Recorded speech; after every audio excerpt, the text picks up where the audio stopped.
Et bonjour, c'est Nicolas de Immobilier Compagnie, je suis super content de te retrouver dans cette émission. Et dans cette émission, on va analyser encore une émission de Qui veut être mon associé. Ça fait beaucoup de fois le mot émission dans cette ouverture, mais c'est le cas, donc tu feras avec. Avant de commencer, je tiens à te préciser que j'ai pris le début, je l'ai mis à la fin parce qu'il y avait une présentation. Tu sais que j'ai envie de te mettre dans le plus possible dans la situation de un mec vient te pitch, est-ce que tu lui donnes de l'argent ou non? C'est ça la vraie question. Bref. Avant de commencer, et comme d'habitude, je t'invite à prendre ton téléphone, parce que tu m'écoutes généralement grâce à ton téléphone, et tu prends quelques secondes, que dis-je, une demi-seconde, que dis-je, des centièmes, pour me laisser 5 étoiles et un commentaire. Ça m'aide énormément à référencer ce podcast, et surtout, j'ai 88 commentaires sur Apple Podcast et j'en veux 100. Alors maintenant, tu prends ton téléphone et tu fais ton job. Ça suffit, hein?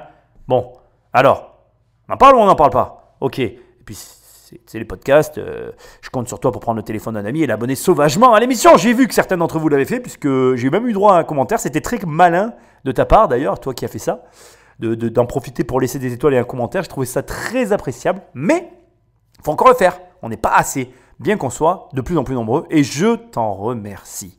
Alors, comme d'habitude, et je suis désolé, c'est l'usage avant d'attaquer. Va sur mon site immobiliercompagnie.com, dans l'onglet livre, tu peux télécharger soit les 100 premières pages de mon livre, soit directement le commander et le recevoir chez toi. Sinon, tu peux aller dans l'onglet programme, il y a un seul programme, 1 million, tu cliques et on travaille ensemble. C'est aussi simple que ça, je t'aide à avoir 1 million d'euros de patrimoine immobilier. Ça peut te paraître compliqué et pourtant, c'est très facile. Bref, sans plus de transition, on attaque cette nouvelle émission que je ne connais pas et on va découvrir ensemble le nouvel invité. C'est parti! Je suis hyper heureux d'être là. Je suis heureux de pouvoir échanger avec des gens qui ont une expérience comme eux. Qu'est-ce que vous attendez d'eux? J'attends d'eux qu'ils puissent nous aider à grandir, à avoir plus d'impact, à collaborer ensemble. Donc j'ai jamais fait ça. C'est une belle expérience et j'ai hâte d'y être. Et est-ce que ça peut changer beaucoup de choses pour vous? Le fait d'être ici, ça nous aiderait vraiment à passer la seconde, à grandir plus vite. Et je le souhaite, donc ce serait chouette, carrément. J'interviens et je te la fais très courte pour pas te perdre dans cette émission qui risque d'être longue. Je veux juste souligner le fait que ce garçon dégage une espèce de zénitude, de détachement qui me touche tout particulièrement parce que j'ai moi-même ce genre de profil. Et j'en profite pour te glisser 2-3 petits conseils qui, je pense, peuvent t'aider. Je te conseille, d'essayer ou de tout faire pour réussir à te détacher des choses de la vie. C'est marrant parce que tu vois, il dit j'aimerais vraiment avoir ce financement parce que ça me ferait passer à la seconde vitesse et ça permettrait à ma boîte de se développer. Mais même si je ne l'ai pas, c'est une belle expérience, on va pouvoir collaborer. Tu vois, il emploie ces termes-là. Donc ça montre quelqu'un qui relativise beaucoup, qui a une capacité à prendre ses distances avec la réalité, qui est une très bonne capacité parce qu'il en tire le meilleur. Maintenant, je ne vais pas te le cacher parce que je suis comme ça, par rapport à mon entourage et au retour que je peux en avoir, on a tendance à dire « Oui, mais toi, tu t'en fous. Oui, mais ça ne t'intéresse pas, tu es détaché de tout ça. » Bref, on te prend pour quelqu'un sur qui tout glisse et finalement on dit oui mais toi on a l'air de dire voilà pour toi c'est pas pareil. La vérité c'est que ce genre de comportement permet aux personnes qui choisissent de l'adopter, parce que c'est un choix, tu peux choisir de devenir comme ça. Si tu choisis de faire ça, ça va te permettre de mettre de l'importance que sur ce que tu veux. Donc tu vas pouvoir choisir ce sur quoi tu vas pouvoir focaliser 100% de ton attention et surtout ça va te permettre en cas d'échec de rebondir. Donc, c'est un double bénéfice. Premièrement, c'est d'éliminer tout le superflu. Moi, ça me permet d'éliminer beaucoup de choses que finalement, je me dis, bon, allez, ça, c'est bon, on s'en fout. Ça me passe au-dessus. Ça aussi, ça aussi, ça aussi. Donc, du coup, il y a beaucoup de choses qui me passent au-dessus, c'est vrai. Et ça me permet de dire, ah, ça, c'est important. Là, je suis full attention, full concentrated sur ma cible. Je regarde que ça et du coup, je suis beaucoup plus efficient. Et c'est assez utile maintenant au détriment de toutes ces choses que je jette par-dessus ma tête. Parfois des choses qui sont très importantes pour l'entourage. Mais comme je le dis souvent, tant que tu n'es pas malade ou que tu n'es pas mort, c'est jamais grave. Donc il a raison de préciser que ça restera une belle expérience, même s'il n'a pas le financement, bien que ce financement lui ferait passer une prochaine étape. Continue, je voulais vraiment juste te préciser ce petit détail. Et comment vous allez faire pour les convaincre? Vous avez un angle d'attaque? Alors pour les convaincre, je suis là. C'est déjà le bon début. Et puis je vais y aller à fond et puis on verra. Ah bah ça va le faire. L'idée est super. C'est maintenant qu'il faut tout donner. Vous êtes capable de le faire? C'est pour ça que vous êtes là? Bien entendu. Allez, bonne chance. Merci Julien. Ça va le faire. Je vous en prie. Je me suis étouffé. Je suis étouffé parce que j'aurais pu la sortir celle-là. Alors là, je veux vraiment analyser ce qui s'est passé. Ce mec est comme moi. C'est définitif, je confirme. Là, il vient de faire une chose hyper intéressante que je fais moi-même. C'est-à-dire que il y a de grandes chances pour qu'il ait le trac ou qu'il ressente un petit truc, tu vois. Il sait que voilà, il va se passer quelque chose. Et en fait, je pense qu'il a expérimenté ce que j'ai moi-même expérimenté, ce que toi aussi tu as expérimenté dans ta vie, c'est que quand on a le trac ou qu'on doit faire une chose que l'on ne veut pas faire, on a tendance à la répéter dans son esprit, à voix haute parfois, on s'y prépare. Mais il faut que tu saches plusieurs petits détails sur le fait de se préparer, c'est que on ne peut jamais réellement se préparer à aucune situation. Parce qu'en définitive, tout ce que tu anticipes, c'est tout ce qui n'arrivera pas, ou alors très peu. Au mieux, je vais te donner un conseil en termes de préparation. Ce que je peux te conseiller de faire, c'est d'apprendre des phrases de par cœur que tu veux absolument dire dans une discussion. Je ne te cache pas qu'il m'arrive parfois de le faire parce que je me dis, bon voilà, je ne peux pas préparer un entretien, mais je peux me focaliser sur 3 phrases que je pourrais sortir éventuellement si la discussion me le permet. Pourquoi je fais ça? Parce que tout simplement, en me focalisant sur ces 3 phrases, ça me permet de sortir quelque chose de préparé qui aura de façon certaine un impact pendant ou après la discussion que j'aurai avec là où les personnes en face de moi. Et ça, c'est un conseil que je peux te donner parce que ça marche. Par contre, préparer un échange avec des êtres humains est par essence impossible parce que les émotions, etc.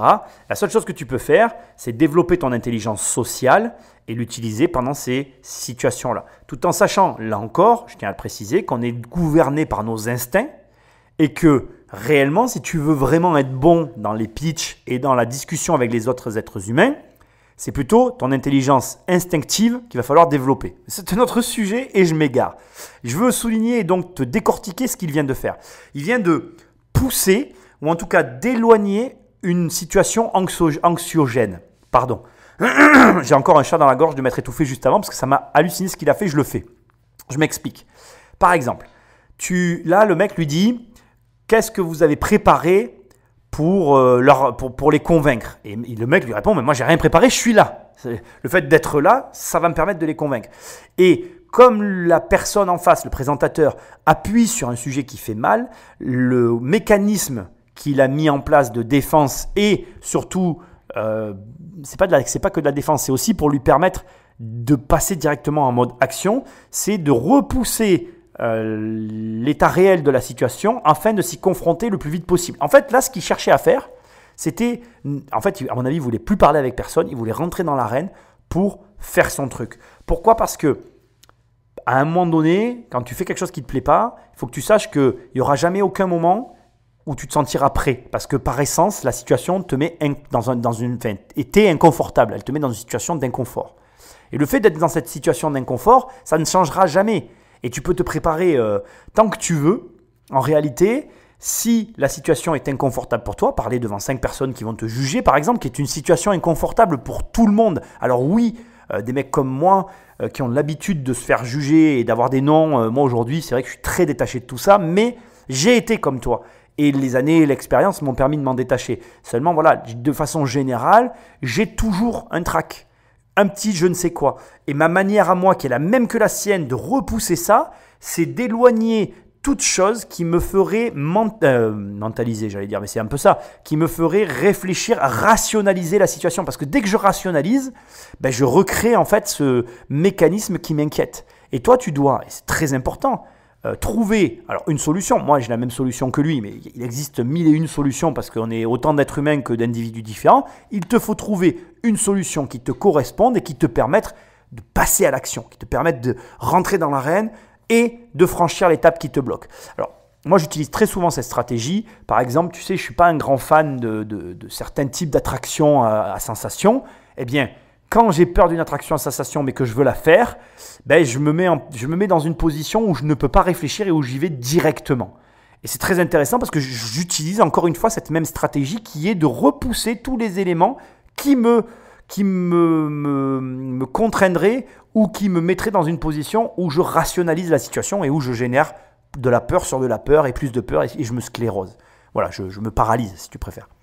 Donc, c'est très intéressant ce genre de mécanisme parce que c'est rare de pouvoir les analyser.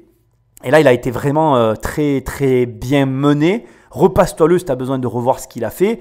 Il a répondu en balayant la question, en ne cherchant pas à y répondre pour le plus vite possible, rentrer dans l'arène et pitcher les investisseurs parce que c'est ce qu'il veut et parce qu'il ne veut pas trop réfléchir à ce qu'il va dire. Il veut réagir, il veut être authentique. On sent que c'est quelqu'un d'authentique. Il veut préserver son authenticité. Plus tu réfléchis, moins tu es authentique. Moins tu es authentique, moins tu as de l'intelligence instinctive. Moins tu as de l'intelligence instinctive, plus ça va paraître bizarre dans un milieu social. Bon, allez, je ne vais pas rentrer dans ces explications-là parce qu'on va basculer après sur les rapports entre les humains et comment agir et réagir. Bien que, alors là, je te le conseille, mais fortement, en immobilier, c'est une compétence essentielle. Moi, j'ai une intelligence, je pense, qui commence à devenir cohérente en termes d'intelligence sociale. Je ne dis pas ça pour me lancer des fleurs. Je dis qu'avec les autres humains, je m'en sors assez bien. C'est-à-dire que quand je suis en société, j'arrive à me mouvoir et à parler avec tout le monde. Et c'est quelque chose que j'ai toujours travaillé. C'est vraiment une particularité. Tu m'amènes dans une boîte de nuit, je ne connais personne. 5 minutes après, on est tous cousins. À la fin de la soirée, on est les meilleurs amis du monde. Cousins à la 2e lignée, de 3e rang, de je ne sais quoi. Et on finit la soirée chez toi ou chez moi parce que de toute façon, on s'entend super bien. C'est un truc qu'il faut que tu apprennes à développer parce que ça va te permettre la connexion déjà avec par exemple des vendeurs pour une négociation. Ça va te permettre de te débrouiller face à des banquiers quand tu vas devoir pitcher des banquiers pour récupérer ton argent.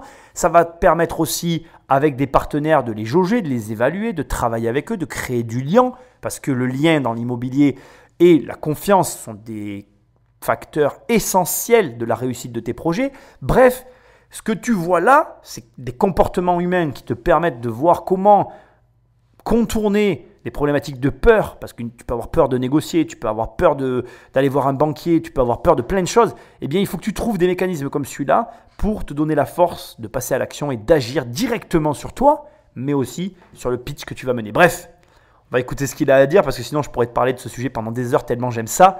Il y a plein de choses à savoir, il y a plein de bouquins sur le sujet. Je t'invite à en prendre, en tout cas, des livres là-dessus et à développer ces parties-là de ta personnalité pour te permettre d'être à l'aise en toutes circonstances devant des congénères. Allez, Magnéto Patrick. Comme tous les entrepreneurs qui se présentent aujourd'hui, Hubert souhaite gagner la reconnaissance des investisseurs et les convaincre de miser sur lui.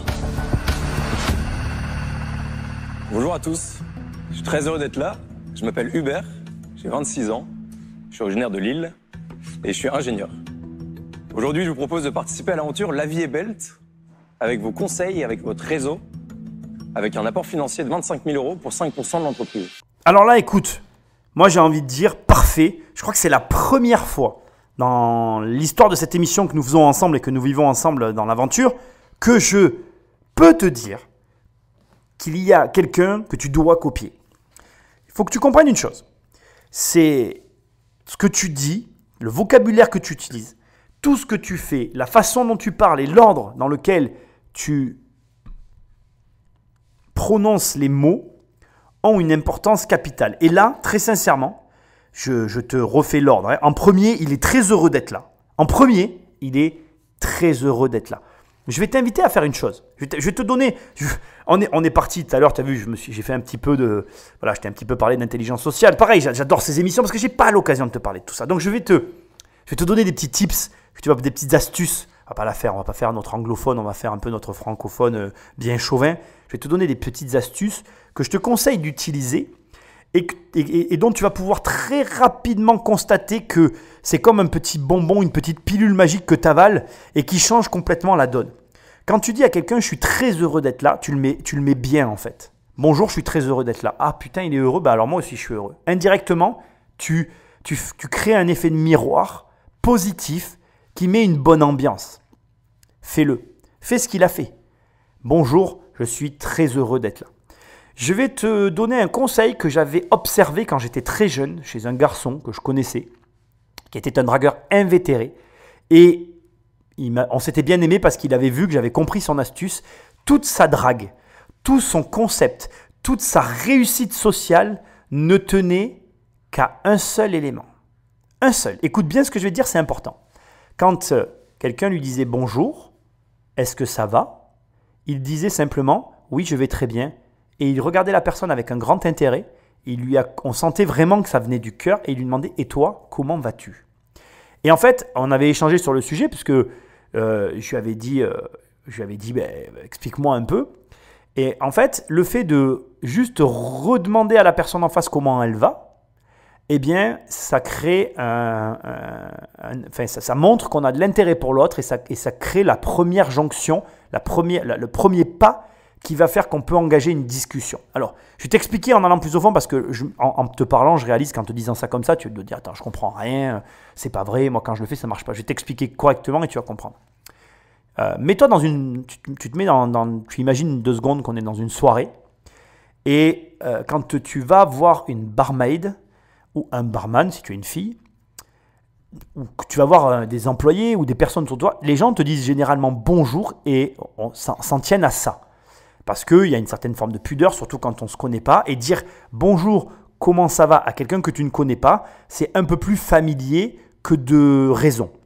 Et lui, et donc moi, parce que j'ai adopté ce comportement très tôt par la suite, j'ai compris qu'en faisant ça, on créait un lien, on montrait son empathie et on créait un lien avec les personnes et on pouvait engager des conversations. Et là, il utilise la même stratégie. Bonjour, je suis très heureux d'être là. Il n'a pas dit « je suis content d'être ici, ça me fait plaisir de vous voir ». Non, il est très heureux d'être là. Ce sont des mots très forts. Et là, bam, il arrive, il met tout le monde bien en fait. Les gens sont… Tu ne vois pas la salle, mais tout le monde est souriant en fait. Et lui-même est souriant, donc tu es souriant. Fais pareil. Quand tu fais un pitch, tu es très heureux d'être là. Tu verras que ça change tout. Comme quand tu vas en soirée, pense à moi. Essaye de le faire sur quelqu'un que tu ne connais pas. Une personne moi, quand je vais au bar, mais je le fais toujours encore, c'est une des formations de toutes ces années, mais quand je vais au bar, la barmaid, elle me dit bonjour. Et moi, je dis bonjour, comment ça va? Et tu verras, il y a un changement de comportement de la personne en face de toi, que ce soit un homme ou une femme. Moi, je le fais autant avec les hommes qu'avec les femmes. Parce qu'ils se disent, ah tiens, lui, il se soucie de moi. Et ne le fais pas en mode, ouais, Nicolas me l'a donné, c'est une astuce, je vais tester. Non, fais-le en te disant, ça m'intéresse vraiment. Et si tu veux, et je vais même te dire toute mon astuce, comme ça tu la connaîtras, tu dis pas « salut, ça va ?» parce qu'on dit tout ça entre nous. Moi, quand je fais ça, je suis devant quelqu'un, je dis « bonjour, comment allez-vous » Tu vois, en regardant la personne dans les yeux, avec un vrai intérêt. Et là, la personne, elle prend le temps de te répondre. Et si elle prend le temps de te répondre et que tu as une intelligence sociale, tu vas trouver dans ce qu'elle te dit quelque chose pour rebondir. Et la discussion est engagée. Ne me remercie pas. Ça fonctionne du feu de Dieu, avec tout le monde. Sexe opposé, personne que tu connais pas, personne qui t'aime pas, ça marche avec tout le monde. Et tu verras que, après, c'est de l'intelligence sociale que tu dois apprendre à développer et qui doit te permettre de rentrer en contact. Mais on en revient à notre émission, parce que là, je m'égare totalement. On est à la limite de la drague dans la rue. Ce qu'il faut comprendre, c'est que là, quand tu demandes de l'argent à quelqu'un, vaut mieux que tu le mettes bien. Tu ne vas pas rentrer frontalement avec un gars et lui dire « ouais, toi, file-moi du fric !» Non, ça ne marchera pas. Tout compte.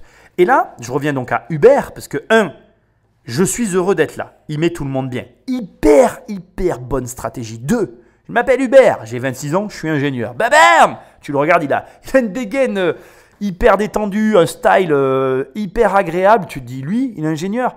Ça te met encore plus à l'aise. Il crée, là encore, je suis sûr que c'est un gars hyper intelligent. Je suis fan. Il me ressemble un peu. Ok, bon, ça va. Je rigole. J'ai honte de ce que je viens de dire. Bon, Hubert, 26 ans, ingénieur, tu le vois, tu parais pas impécoce que ce gars-là, il est ingénieur. Et naturellement, quand tu crées comme ça, en fait, une distorsion de la réalité par rapport à un style vestimentaire ou une situation, ça crée de l'intérêt. C'est-à-dire que tu vois un gars qui arrive, baba cool, voilà, tu te dis c'est un mec, il a l'air fun, il a la dégaine d'un gars qui n'a pas fait d'études. Le gars te dit, ah, je m'appelle Hubert, j'ai 26 ans, je suis ingénieur. Là, tu dis, quoi toi, t'es ingénieur? What the fuck? T'as absolument pas la dégaine d'un ingénieur. Et là, en 2 étapes, bim, le mec, il te regarde et… Enfin, toi, tu le regardes, moi, je suis un investisseur, je le regarde. Déjà, le mec m'a mis bien. Il me donne envie de savoir de quoi il va parler.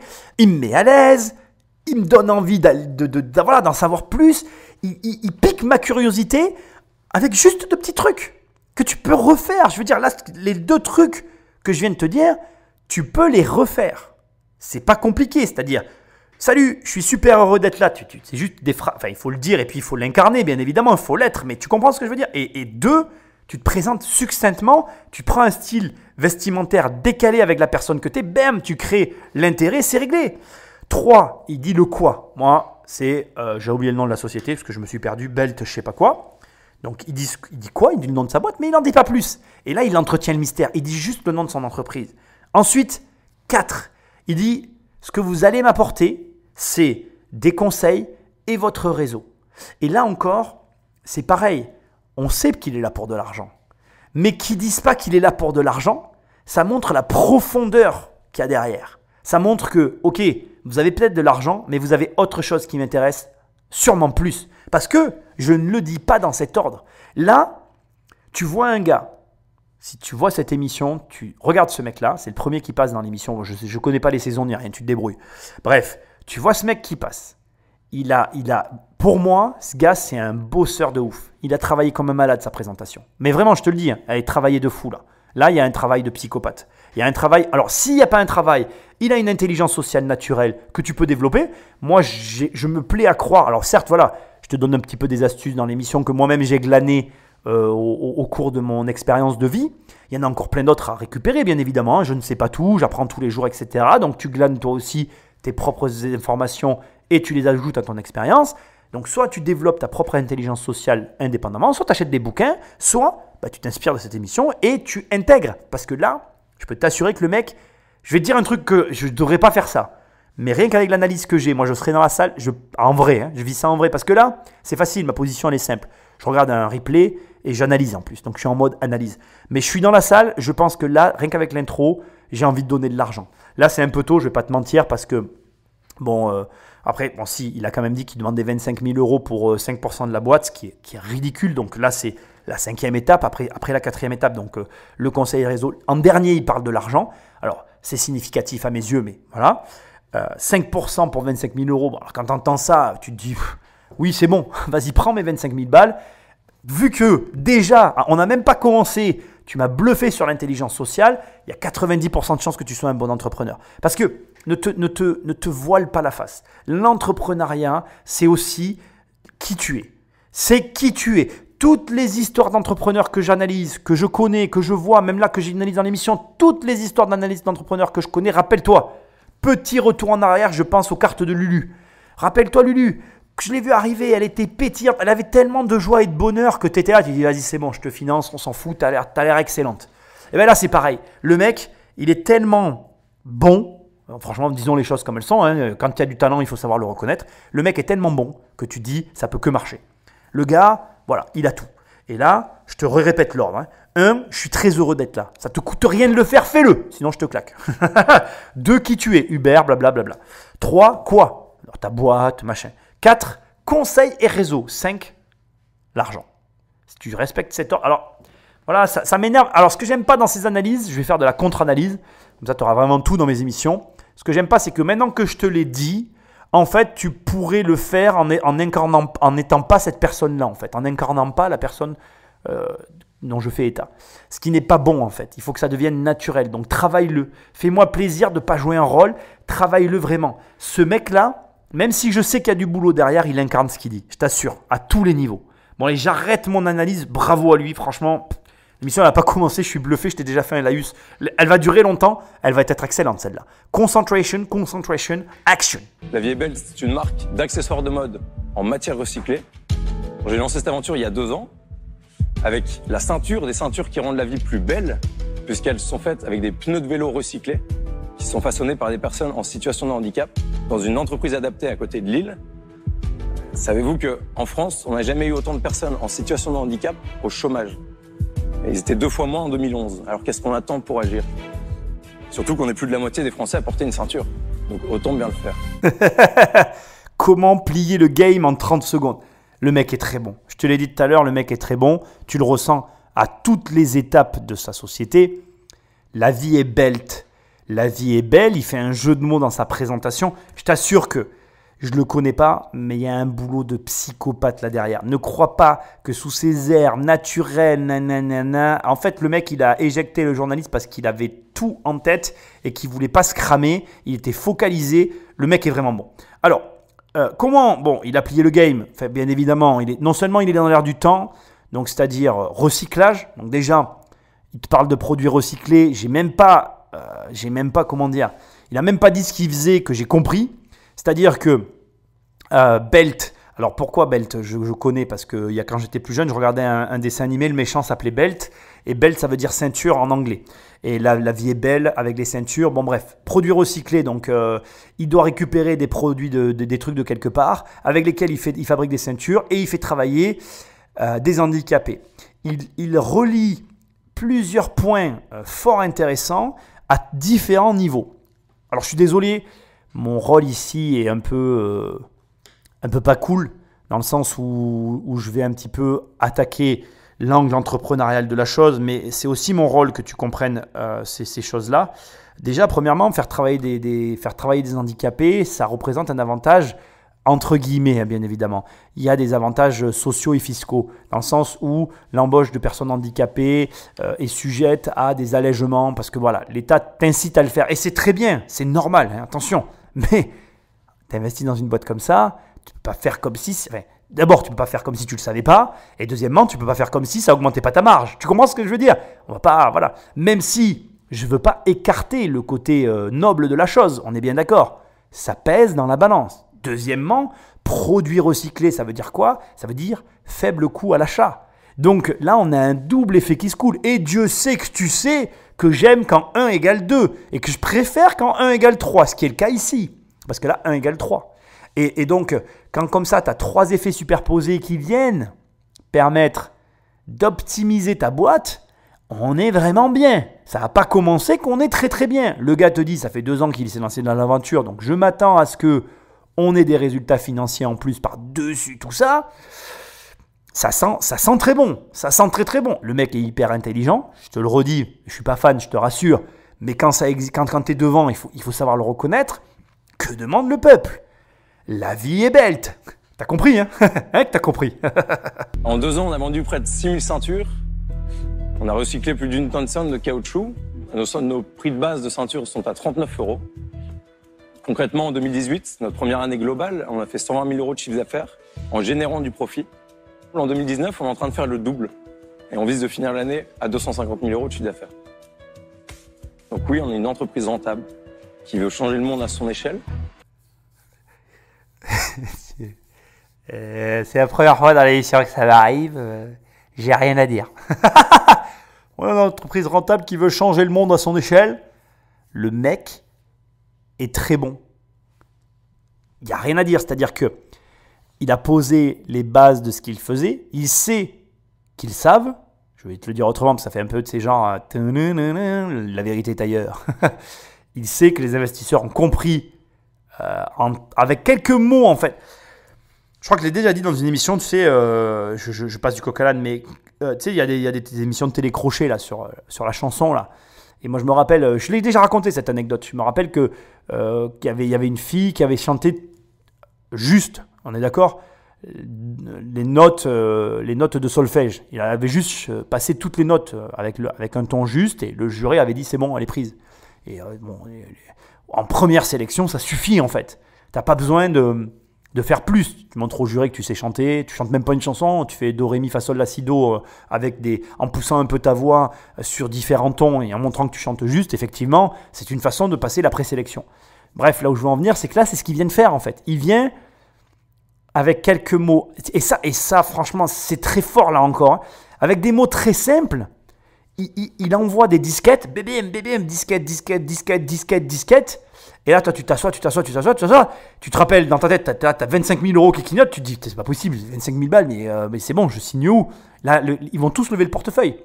C'est ouf, en fait. Alors, là, honnêtement, si Catherine, la femme en rouge, elle lève pas le portefeuille, j'y comprends plus rien. Parce que alors là, c'est tout ce qu'elle veut depuis le début. Hein.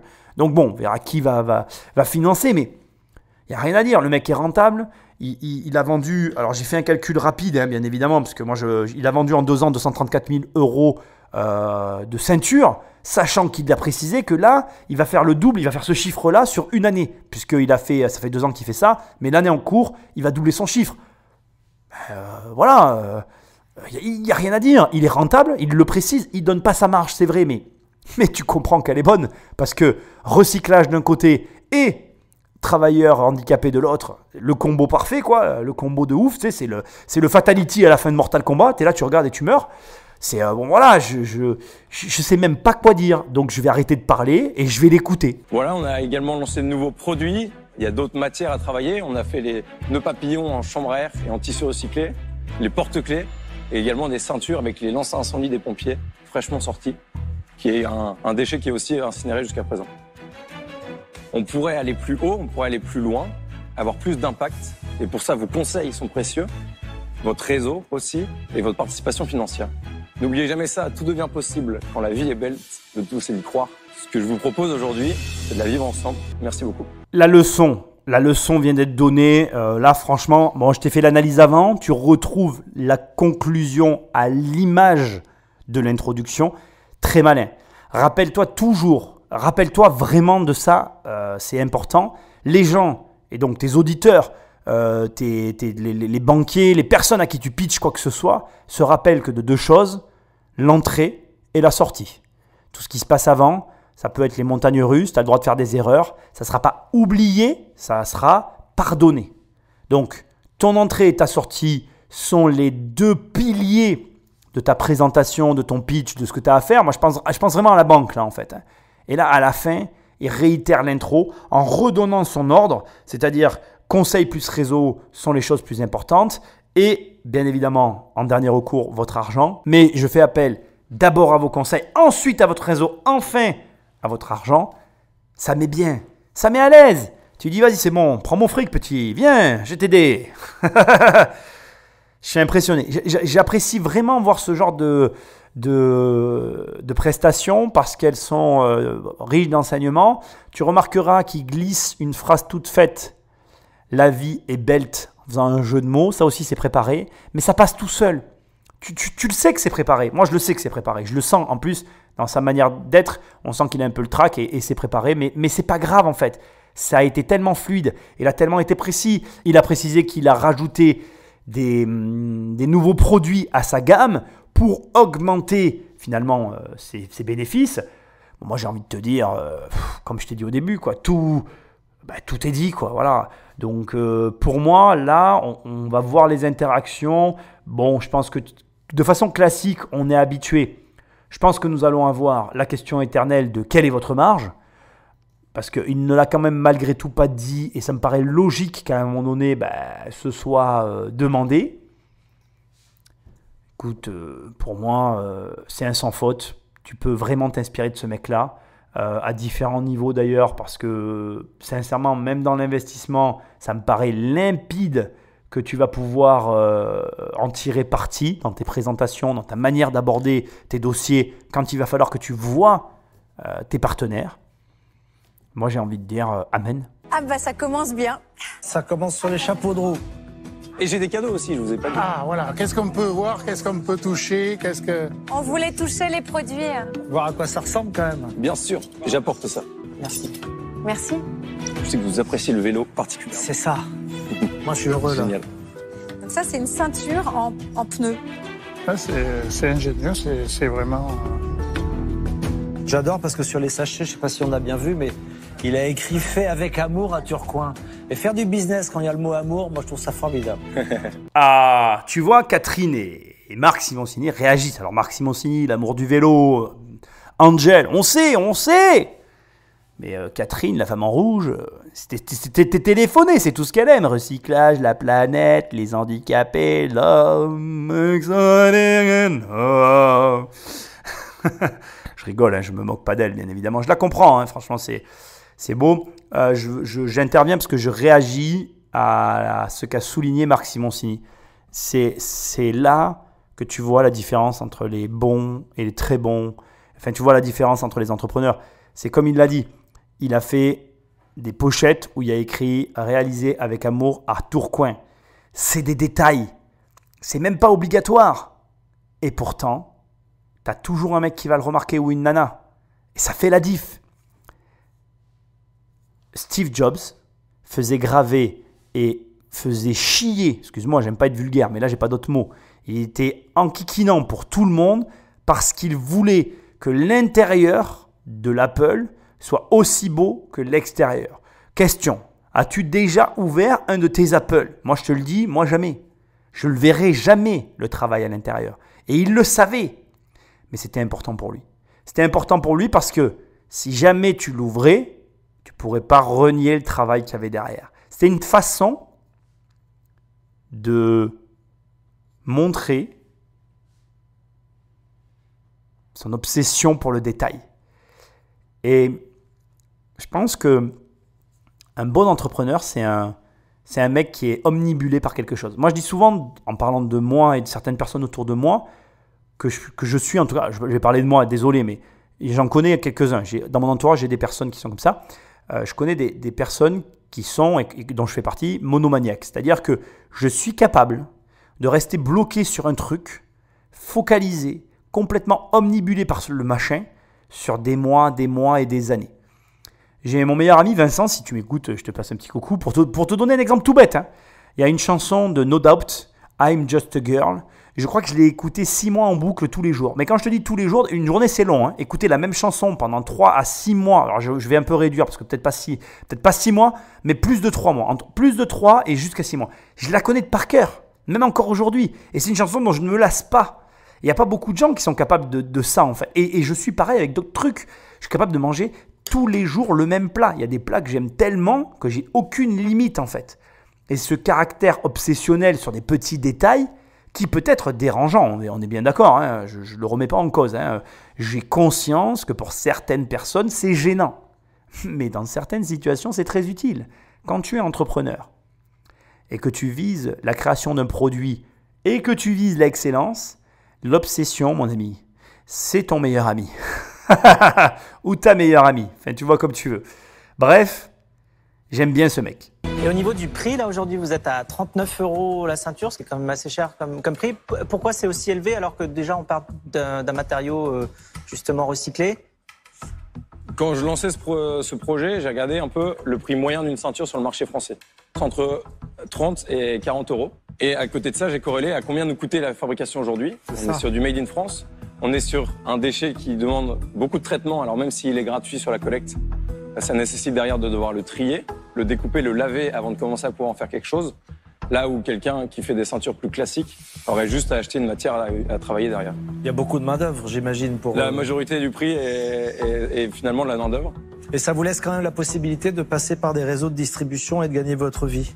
Exactement. Donc aujourd'hui, on est sur des niveaux de marge qui sont à x2 de coefficient pour pouvoir vendre dans des revendeurs et plutôt à x3,5 sur du site internet. Direct. Pour vendre en direct. On fait 2 tiers de nos ventes en B2C, donc en vente directe sur notre site internet, laviebelle.fr. Et on fait 1 tiers via des revendeurs partenaires, des boutiques. En France, on est revendu dans une vingtaine de boutiques indépendantes. Et puis on a également fait quelques collaborations avec des grandes enseignes de mode, avec Cyrillus l'année dernière. Et là, on commence avec Jules dans toute la France. Donc 55 boutiques. Et vous avez presque 7000 followers sur Insta, c'est super. Je trouve ça cool de rentrer dans les coulisses de business comme ça parce que, tu vois, le mec est transparent, donc un coef de 2 pour la vente par des revendeurs et de 3,5 quand on est en direct sur le site. Le business model de la mode est souvent... alors ça dépend, moi je connaissais un peu les chaussures pour y avoir travaillé. Tu vas avoir des licences par région et parfois tu peux négocier des exclusivités avec effectivement des prix de vente publique pour qu'il y ait un accord entre le fabricant, le revendeur, enfin que tout le monde s'accorde et que le consommateur ne se retrouve pas avec des prix différents. Le système des coefs, c'est pour ça que dans une autre émission, alors je commence à en avoir quelques-unes d'émissions au compteur, donc tu m'excuses, je ne te renverrai pas avec précision sur laquelle, mais si tu es fidèle, tu l'auras écouté. Je te parlais justement des calculs de marge. Ils varient aussi selon les secteurs d'activité. Parce que effectivement, tu vas avoir du B2B ou du B2C. Donc, si tu ne sais pas, c'est la vente en direct entre professionnels et la vente directe à des particuliers. Et bien évidemment, quand tu vends à un revendeur, chacun doit gagner sa vie. Et ça, c'est pas toujours compris de façon générale. Je trouve en tout cas qu'il y a une grosse incompréhension autour de tout ça. Un point intéressant aussi qui a été souligné, le fait qu'il précise qu'une grosse partie de la marge sert à payer les personnes qui travaillent dans l'entreprise. Et là encore, il y a aussi une incompréhension. On te montre souvent le chef d'entreprise comme le méchant capitaliste qui prend l'argent des gentils ouvriers, ou là, suite au Covid, on te dit oui, les postes les plus importants sont les postes les moins bien payés. C'est vrai. Mais ce qu'on oublie de préciser, c'est que le montant du salaire perçu est en corrélation directe avec la fiscalité qui y est rattachée. Si tu as un mauvais salaire, c'est pas par rapport c'est pas que par rapport au patron. Moi, par exemple, quand j'emploie quelqu'un et qui coûte à ma boîte 3200 balles, mais le mec, en réalité, moi, je dépense 3200 euros par mois, mais le mec va encaisser quoi, 1419 euros. Ça veut dire que le delta des 3002 aux 1419, l'écart non perçu par le salarié, il est pris par l'État. Alors, je ne dis pas détruisons l'État, bien que certains en ont marre et j'arrive à comprendre pourquoi. Mais ce que j'essaye de dire, c'est que ce n'est pas une équation à deux inconnus. Et ce n'est pas d'ailleurs une équation tout court, c'est un produit, souvent un produit en croix et un produit avec de multiples intervenants qui donne un résultat qui n'est jamais tout blanc ou tout noir. C'est très complexe en fait l'entrepreneuriat et là on s'en rend compte parce que le choix de ton business model va conditionner entièrement d'ailleurs toute ton entreprise. Et je vais même aller plus loin que ça. Ta marge conditionne ta boîte. C'est pour ça que moi souvent, quand tu m'entends dans des interviews, quand tu m'entends parler d'immobilier, quand tu m'entends parler de ça, je te dis que je suis un homme de marge. Parce que ne te leurre pas, c'est ta marge qui va faire ton entreprise. Les entreprises qui se développent avec de fortes marges ne se développent pas de la même façon que les entreprises qui travaillent sans marge. C'est OK, hein, je ne critique aucun des deux modèles, mais trop de gens s'engagent dans un modèle en ne connaissant pas les conséquences de ce choix. Si tu choisis de faire une société qui n'a pas de marge, comme Amazon, ton travail, ça sera de rogner les coûts. Tu vas bosser tous les jours pour baisser les coûts. C'est comme ça qu'on se retrouve dans les entrepôts Amazon avec des tables sur des tréteaux. Parce qu'une table sur un tréteau, c'est ce qui te coûtera le moins cher par rapport à un bureau. Ça s'appelle « je regarde tous mes coûts à la loupe et je réduis tout au max ». Parce que mon travail, c'est de travailler avec une petite marge. Donc ma seule optimisation possible, étant donné que je propose un prix à mes clients, ça va être de trouver dans mes coûts des manières de les réduire. Je vais te donner un exemple en toute transparence, c'est ce que je viens de faire avec mon livre. Là, mon livre, j'ai travaillé mes coûts, j'ai réduit mon coût d'acquisition du livre de 1,5 €. C'est énorme sur mon prix d'achat. J'ai gagné 1,5 €, peut-être même 2, je crois, je ne sais plus, sur le coût d'acquisition d'un seul livre.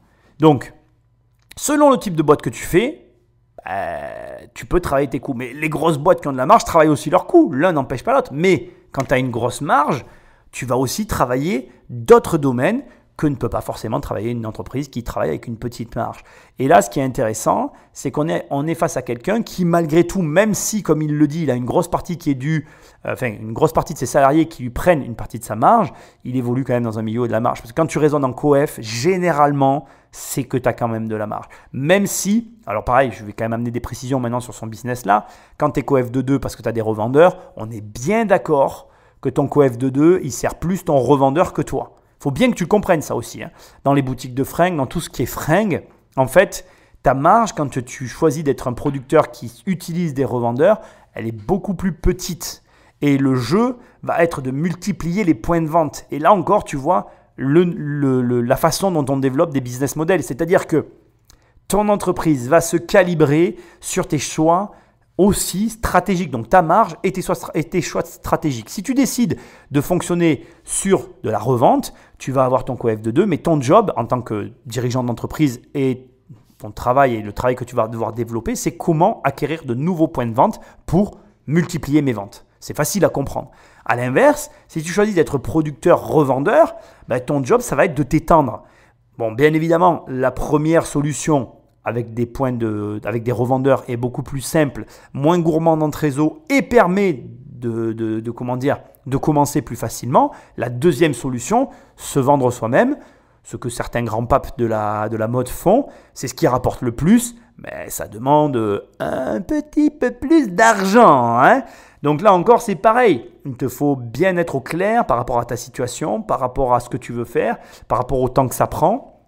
Il n'y a pas de question d'argent. Parce qu'en vrai, si tu me dis, moi, Nicolas, j'ai pas d'argent, mais je veux me créer un réseau comme Zara international de boutiques de fringues qui m'appartiennent et que je sois le propre créateur, revendeur de mes trucs, c'est ok, tu y arriveras en fait. C'est juste qu'il va falloir bien calibrer l'intérieur de ta boîte par rapport à ta marge pour arriver à ce résultat. Et de la même façon, si tu me dis, je lance une petite boîte dans la mode et je commence avec des revendeurs et je vais utiliser ce modèle pour me développer, là, tu auras besoin de moins d'argent et du coup, tu vas t'en sortir peut-être mieux et plus rapidement.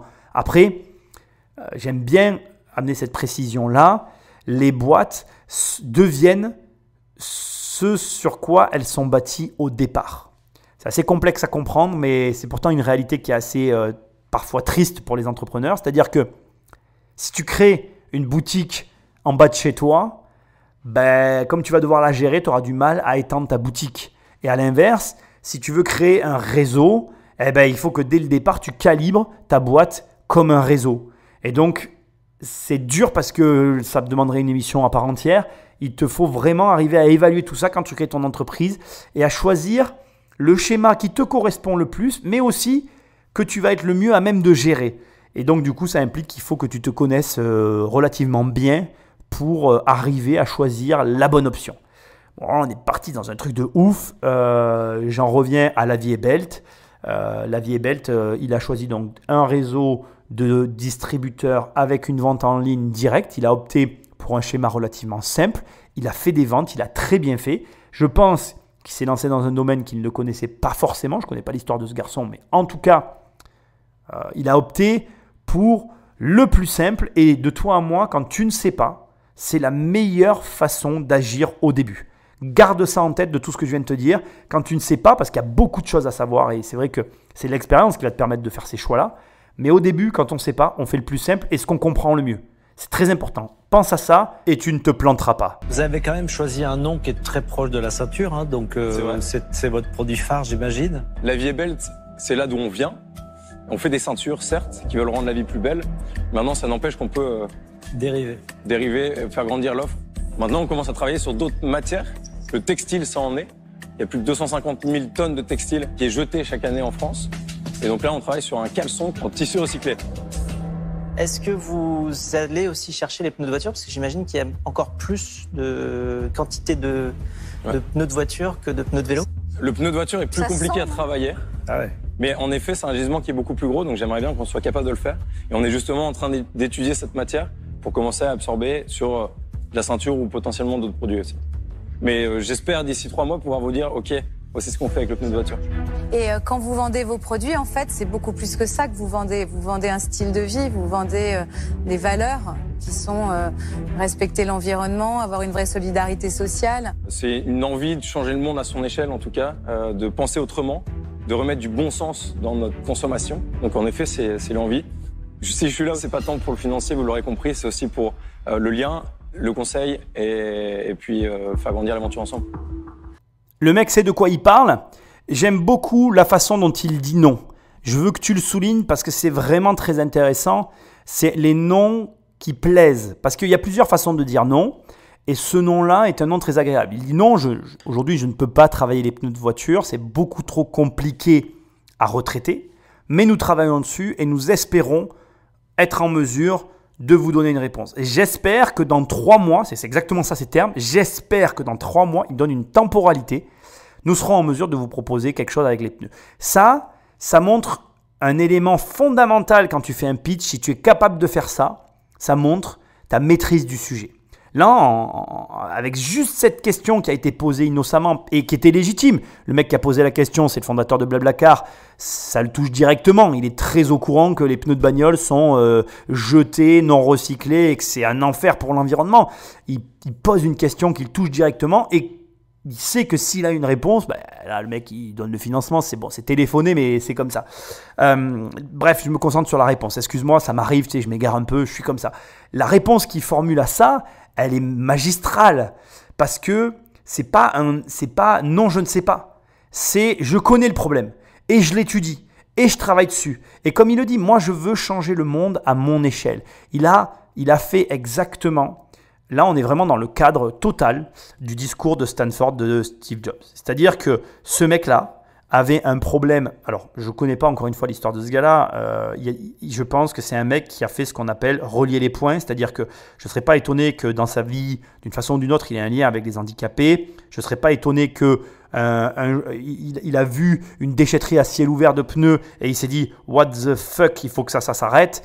Et il a relié ces 2 points et puis il s'est dit « Qu'est-ce que je peux faire avec ? Un pneu, c'est circulaire. Je vais faire des ceintures. Hop, la vie est belle, elle est lancée. » Il a relié les points. Et comme il est ingénieur, il a trouvé des moyens ingénieux, excuse-moi pour le jeu de mots, de recycler tout ça en optimisant et en reliant les points. Si tu arrives à faire ça dans ta vie, mec, fille, voilà. Enfin, si vous arrivez à faire ça dans la vie, je pense très sincèrement que vous touchez du doigt la joie, le bonheur, la bonne humeur. Vous touchez l'introduction de ce gars-là, c'est « je suis très heureux d'être là, je suis très heureux de vivre, je suis très heureux ». Et d'ailleurs, c'est le moment pour moi de te le dire, moi je suis très heureux dans ma vie. Aujourd'hui, je suis en train de relier les points. Moi quand j'étais gamin, je voulais être écrivain, je voulais faire des films. Même si je ne suis pas acteur de cinéma, je fais des vidéos YouTube qui me plaisent. Même si je ne suis pas le plus grand écrivain du monde, j'écris des bouquins sur l'argent, ben ça me plaît. Et au final, je relie les points et je suis heureux. Et donc, je peux que t'inciter. Ben franchement, ce gars-là, ça pourrait être moi. Je rigole, Ça me fait rire parce que je me retrouve un peu dans son attitude. Et je trouve ça bien en fait, parce que c'est des attitudes qui ne sont pas très courantes. Et il prend, en fait, la vie, si tu veux, voilà, je vais dire ça comme ça. La vie, la vie, on n'a pas de réponse. Personne ne saura jamais ce que c'est que la vie. Tu peux toute ta vie te demander c'est quoi la vie sans jamais trouver la réponse. Par contre, la vie, c'est une façon, tu peux regarder la vie d'une certaine façon. Et selon comment tu vas regarder la vie, eh bien, tu peux trouver des réponses qui vont te convenir. Et c'est que ça en fait. Il y avait un film il y a longtemps, ça s'appelait Angle mort, je crois. Et en fait, le film montrait un événement sous différents angles. Et tu te rendais compte qu'en fait, ce que tu croyais au début, à la fin, c'était absolument pas ça. Parce que selon sous quel angle tu regardes, en fait, la même scène, eh ben, la même scène n'a pas du tout la même signification en fonction de qui la regarde. Ben, c'est exactement ça la vie. La vie, c'est une chose impalpable, incompréhensible et mystérieuse qu'on regarde tous, on la regarde tous. Et c'est notre façon de la regarder qui va donner le sens de la vie. Alors, on part dans une émission philosophique, je m'en excuse, mais c'est toi qui crées ta philosophie de vie. Et cette philosophie de vie, elle doit être calibrée pour tes projets. Et pour réussir tes projets, eh bien, calibre seulement ta philosophie de vie. Alors, si tu m'écoutes, normalement, tu es au moins sûrement un investisseur et peut-être même un entrepreneur. Et donc, j'ai qu'un truc à te dire, en fait. Quand tu es investisseur et entrepreneur, c'est cette philosophie-là de vie qu'il faut prendre. C'est-à-dire, essayer de regarder le panorama dans son ensemble, the big picture, tu vois, tu regardes la grande photo devant toi, et essayer de voir sur cette grande photo qui représente finalement l'histoire de ta vie, les éléments que tu peux récupérer et qui peuvent venir te donner du plaisir dans ce que tu es en train de faire. Et les gens qui ont compris que tout, mais alors vraiment tout ce que tu as envie de faire peut être réalisé, mais tout, hein, j'insiste vraiment, hein, tu peux tout faire. Tout est faisable.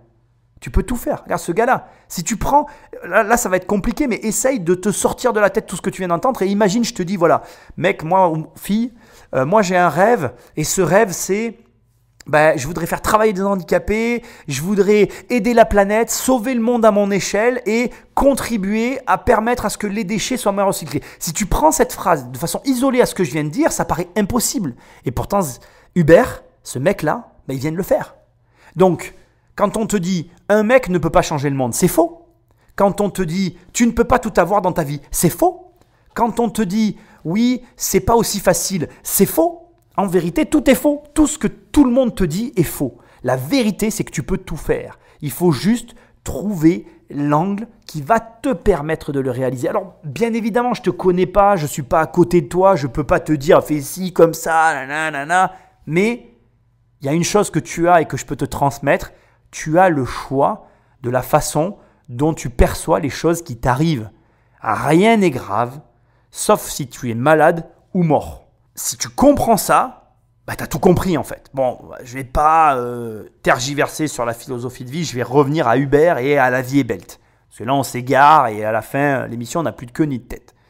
Hubert, ce garçon, il va forcément lever de l'argent.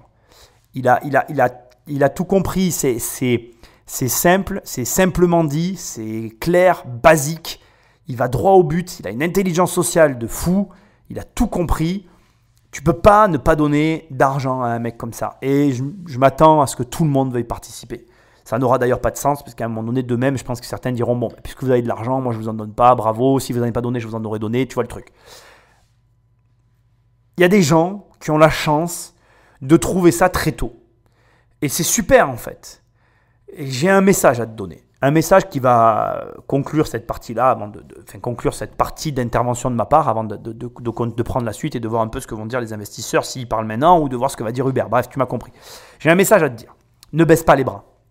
J'adore, et j'ai fait une analyse sur ma chaîne que je t'invite à regarder, j'adore le film Le Fondateur de McDonald's, parce que ce film, pour moi, c'est le résumé parfait du parcours de l'entrepreneur, de l'investisseur, de tout ça.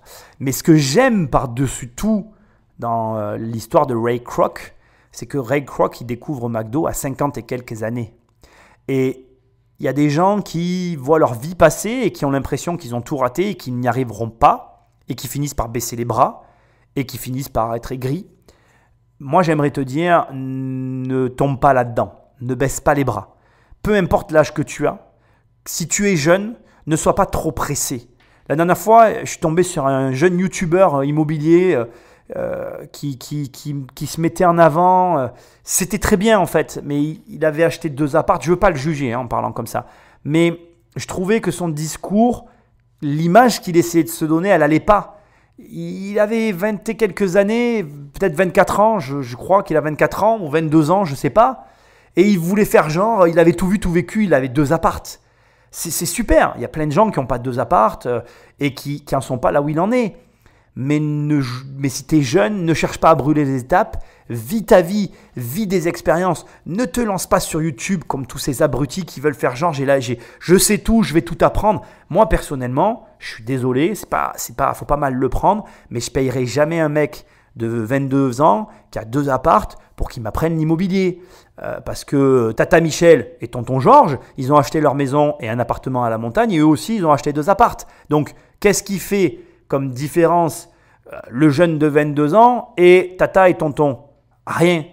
Donc, si tu veux, c'est super ce qui se passe sur Internet, l'émulsion qu'il y a et je trouve génial que ce gamin se soit lancé et qu'il ose faire tout ça.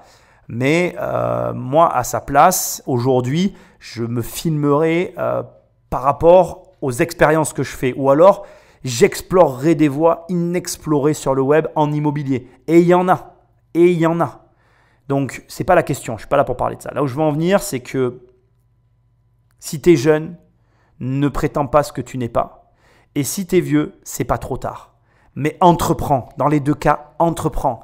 Aujourd'hui, si je me lançais, que j'étais jeune maintenant, si j'étais jeune au moment où je te parle là et que je vivais tout ce qui se passe sur le web, honnêtement, à l'époque à laquelle on vit, je pense que je ne me serais pas lancé dans l'immobilier. Je pense qu'à cette époque-là, si je faisais partie des jeunes de 20 ans là, en 2020, je me lancerais dans les startups, je me lancerais sur le web, je me lancerais dans tout ça, avec comme objectif, sous 5 ans, d'avoir pris les plus gros risques possibles. Parce que le web aujourd'hui offre cette possibilité-là. Maintenant, j'ai eu la carrière que j'ai eue dans l'immobilier. Aujourd'hui, je fais du web, je le découvre et je prends et je vais continuer de prendre des risques sur le web. Ça me plaît. Mais je veux te dire que c'est jamais trop tard, qu'il faut à la fois vivre son expérience quand on est jeune et je pense, avec le recul, qu'il te faut vivre des expériences jusqu'à 30-35 ans. Moi, j'ai vécu des expériences jusqu'à mes 30-35 ans, des expériences business dans l'immobilier. Je me suis éclaté. Et si tu es âgé, que tu as l'impression d'être trop vieux, moi la dernière fois j'ai un pote, il a mon âge, il m'a dit « Ah, je suis trop vieux, je suis passé à côté, j'aurais dû investir plus jeune dans l'immobilier. » Mais je l'ai secoué, je dis « Mais mec, mais t'es pas du tout trop vieux. T'as juste le feu aux fesses. Donc, bouge-toi le cul. » Mais pas du tout. Quand je vois Ray Kroc, qui a 50 et quelques berges, prend McDo et en crée un empire et qui à la fin, il ne voulait pas mourir parce qu'il voulait continuer de construire son empire, mais fais pareil. C'est jamais trop tard. C'est juste l'histoire de comment tu t'habilles, tu sais. Habille-toi en fonction de l'âge que tu as. Ce qui n'est pas cool, c'est de ne pas s'habiller en fonction de l'âge qu'on a. Sauf si on arrive à faire plus jeune que son âge. C'est possible, mais c'est pas facile. Bref, tu as compris le message que je voulais te faire passer. Vis des expériences si tu es jeune et selon l'âge que tu as, même si tu as 50 berges, c'est pas trop tard. On écoute Hubert, parce que là, Hubert, franchement, un petit bijou cette émission. Hein. Merci du fond du cœur. Bon, moi, je vais vous dire franchement, déjà, vous pouvez compter sur moi, il n'y a pas de problème. Il y en a peut-être d'autres qui vont suivre. Gros suspense. Ben merci. Il nous a buté le game. Non, mais franchement, j'adore le personnage. L'idée, je la trouve géniale. Vous avez une personnalité, voilà, moi, ça me plaît beaucoup. Donc, je vous le dis de suite, ça n'empêche pas de poser des questions. Il y a peut-être d'autres qui vont suivre. Tu fais une offre directe. Ah, mais l'offre, j'offre ce qu'il demande sans aucune négociation. J'ai même pas eu l'occasion de dire un grand merci. Avec grand plaisir. Mais on va continuer, puis on se saluera à la fin. C'était obligé. Et j'espère que tu as noté la réponse de Marc des restaurants Régent, là. La réponse est à l'image, effet miroir de ce qu'a dit Hubert. Je vous dis direct, j'adore le personnage. Directement, en fait, le mec, il a dit oui, je vous donne ce que vous voulez. Donc, il n'a même pas parlé d'argent, en fait, dans sa phrase. Et il a dit, je vous donne ce que vous voulez. J'adore votre personnalité. Et encore une fois, je le précise de plus en plus dans les émissions, c'est coupé. J'imagine qu'il y avait encore plus de matière dans cette personne. Mais là, on a une personnalité de ouf. Hein. Hubert, t'as vraiment énormément de choses à apprendre. Tu peux réécouter l'émission 2 fois, tellement c'est... Ben pour moi, on est vraiment sur du très haut niveau en termes d'intelligence sociale et du très haut niveau par rapport à ce qui a été fait. Bravo à lui, bravo à sa façon d'être et bravo au fait qu'il ait réussi à lever des fonds. Mais c'est sans surprise. Quand c'est bon, ça fait généralement l'unanimité. Et d'ailleurs, Marc Simoncini a réagi direct. Tu vois, il dit, t'as plié le game, tu vois, parce que tu sens que lui aussi, il y serait allé en fait. Et qu'il va peut-être y aller. D'ailleurs, moi, à mon avis, ils vont tous y aller. Parce que là, tu as un mec exceptionnel en face de toi. Après, bon, il demande 25 000 €. Tu vas pas, comment dire, ils vont pas pouvoir se partager les 25 000 €. Je les vois mal faire ça. Donc, je m'attends, et je te le dis à l'avance, à ce que certaines se retirent. Parce que là, on est face à une situation où ça me paraît difficile d'arriver à incorporer chacun des investisseurs. On va le découvrir ensemble. Je voulais juste que tu notes que on fait écho au début de mon analyse de l'émission, mais Hubert a donné un ordre, donc je te le rappelle, au début il a dit heureux, après il s'est présenté quoi, conseil plus réseau en 4e et en 5e, l'argent qu'il demandait, 25 000 € pour 5%, et Marc, le premier qui lui dit je te finance, ne lui parle à aucun moment d'argent et il ne parle que de sa personnalité. Honnêtement, les êtres humains, on a quelque chose. Et moi, j'ai déjà convaincu des banquiers, je pense, par rapport à ma personne, plus que par rapport à mon dossier. Donc, je veux que tu retiennes de cette émission que oui, il y a des techniques pour arriver à générer ça, mais après, il faut que ça t'habite. Moi, l'immobilier, ça m'habite. Ça fait partie de moi, en fait. C'est vraiment ma passion. Je ne joue pas un rôle, en fait. Il faut que toi, tu arrives à trouver ce truc-là. Alors, bien évidemment, pour toute personne qui gagne de l'argent, il faut avoir de l'immobilier dans son portefeuille, mais ça n'est pas fait pour tout le monde. Et moi, j'ai déjà eu des clients qui avaient des gros business, qui avaient largement les moyens de se constituer un énorme patrimoine et je leur ai déconseillé d'investir dans l'immobilier parce que ce n'est pas fait pour tout le monde. Bref, là où je veux en venir, c'est que Hubert, ce qu'il fait, c'est dans son ADN. Ce que je fais, c'est dans mon ADN. Donc, ce que tu dois faire, toi, ça doit être dans ton ADN. J'espère que c'est clair entre toi et moi. Parce que là, on est vraiment en face d'une situation qui ne peut arriver qu'à des personnes qui font ce qu'elles aiment. C'est ce que je dis dans mon livre, c'est ce que je dis dans mes podcasts, c'est ce qu'on constate ici ensemble, c'est ce que je t'invite à faire. Après, comme je te l'ai dit, il y a des techniques pour présenter les choses et en parler, bien évidemment, comme l'ordre dans lequel tu présentes tes projets, mais vaut mieux que tu aimes ce que tu veux réaliser, ce à quoi tu t'intéresses. Mais bon, je ne suis pas trop inquiet si tu es là, normalement. C'est que tu fais partie de la famille des investisseurs et des investisseuses. On va voir qui se propose pour financer la vie est belle. Moi, je lance une marque de vélo qui va être, j'espère, un peu révolutionnaire. Alors, je vais m'engager à ce que tous les mecs achètent mes vélos, vous filent les pneus. Et puis, on verra si on peut faire un truc, un co-branding. Je serais ravi de vendre vos ceintures en disant, comme c'est des passionnés, une collab. Voilà. Ouais, carrément. Je serais ravi de faire une collab avec vous. On va pouvoir faire un truc. Voilà. Très sincèrement, ça restera mon analyse personnelle à ce stade. Je pense que Marc Simoncini finançait ce projet. Je pense que c'est un garçon très intelligent et que de lui-même, il s'est dit, je ne vais pas mettre de l'argent sur la table. Il sait très bien que d'autres vont le faire. Il va se retrouver en concurrence avec un projet qu'il a envie de soutenir. Là, il vient de faire un mouvement d'une intelligence redoutable. Il propose une collaboration. Ça aussi, c'est quelque chose qu'il faut que tu apprennes à faire. Parfois, on veut gagner. C'est exactement les termes. Parfois, on veut gagner. Là, si on était sur une compétition purement et simplement, si on encadrait le truc et qu'on part du principe que celui qui finance a gagné, on pourrait dire Marc Simoncini a perdu. Sauf que, en raisonnant comme ça, on se ferme à des opportunités qui sont parfois même meilleures que le fait de gagner à proprement parler ce qu'on convoite. Ça m'évoque Apple en fait. Encore une fois, souvent je fais des références à Apple. Apple n'est que le 3e ou 4e vendeur de téléphones au monde. Mais, pardon, excuse-moi, j'en rigole. Mais c'est le fabricant de téléphones qui a les plus grosses marges. C'est l'entreprise qui gagne le plus d'argent. Donc sur le papier, si tu regardes le nombre en volume de téléphones échangés, Apple est 4e. Mais si tu regardes l'encaissement, ce qu'encaissent les sociétés, c'est Apple qui encaisse le plus. Donc c'est toujours pareil. Sur quel terrain tu te bats ? Pose-toi toujours cette question. Une bonne négo, et je l'ai déjà dit dans des émissions, c'est pas quand l'un remporte le truc. C'est quand les deux n'ont pas ce qu'ils veulent. Et là, que ce soit Hubert ou Marc, ils auraient pu, bien évidemment, avoir envie de travailler ensemble. Ils n'ont pas ce qu'ils veulent, mais ils vont quand même se côtoyer. Au final, ça amène au même résultat, mais juste pas dans les mêmes conditions. Est-ce que c'est grave ? Je te pose la question. Moi, je suis hyper séduite aussi. Je trouve que c'est enthousiasmant de lier les deux grandes préoccupations qui sont les nôtres aujourd'hui. Moins de déchets, respecter la planète, faire travailler des gens qui ont plus de difficultés, notamment en situation de handicap. Ça a beaucoup de valeur pour moi. Moi aussi, j'ai envie de vous suivre. Génial. Ce que je pourrais vous apporter, je pense, c'est surtout cette partie vente en ligne et la partie réseaux sociaux qui est bien partie aussi. Donc ça veut dire que tu fais la même offre ? Ouais, je fais la même offre. Enfin, moi, voilà. D'accord. Dans la mesure où elles vous intéressent, elles peuvent s'additionner. Vous pouvez en prendre une ou deux ? Ou peut-être plus. Ou peut-être plus. Ah. C'était obligé que Catherine, la dame en rouge, soit séduite et rentre dans l'aventure. Je ne voyais pas les choses autrement. C'est vraiment... Alors là, franchement, dès le début... Dans ma tête, c'était limpide. Je savais, c'est comme si sous Catherine, je voyais des petites cases et qu'elle se cochait au fur et à mesure que Hubert parlait. Tu vois, je savais que dès le début, en fait, il a coché les 2 cases, l'affaire était faite. C'est très rigolo parce que tu vois, Catherine, je la sens pudique. C'est quelqu'un que j'apprécie à force de faire ses émissions. J'aime bien son énergie, même si... souvent, je la verrai dans les projets alors qu'elle-même ne s'y voit pas. Bon, après, ça, c'est des considérations personnelles. Et puis, les visions qu'on a de nous-mêmes ne sont pas les mêmes que les visions que perçoivent les gens de l'extérieur. Donc, peut-être que moi-même, je lui prête plus de compétences que ce qu'elle-même arrive à se voir. Bon, bref, on ne va pas rentrer dans ces élucubrations bizarres. Mais je trouve amusant de voir que quand tout est aligné, elle y va.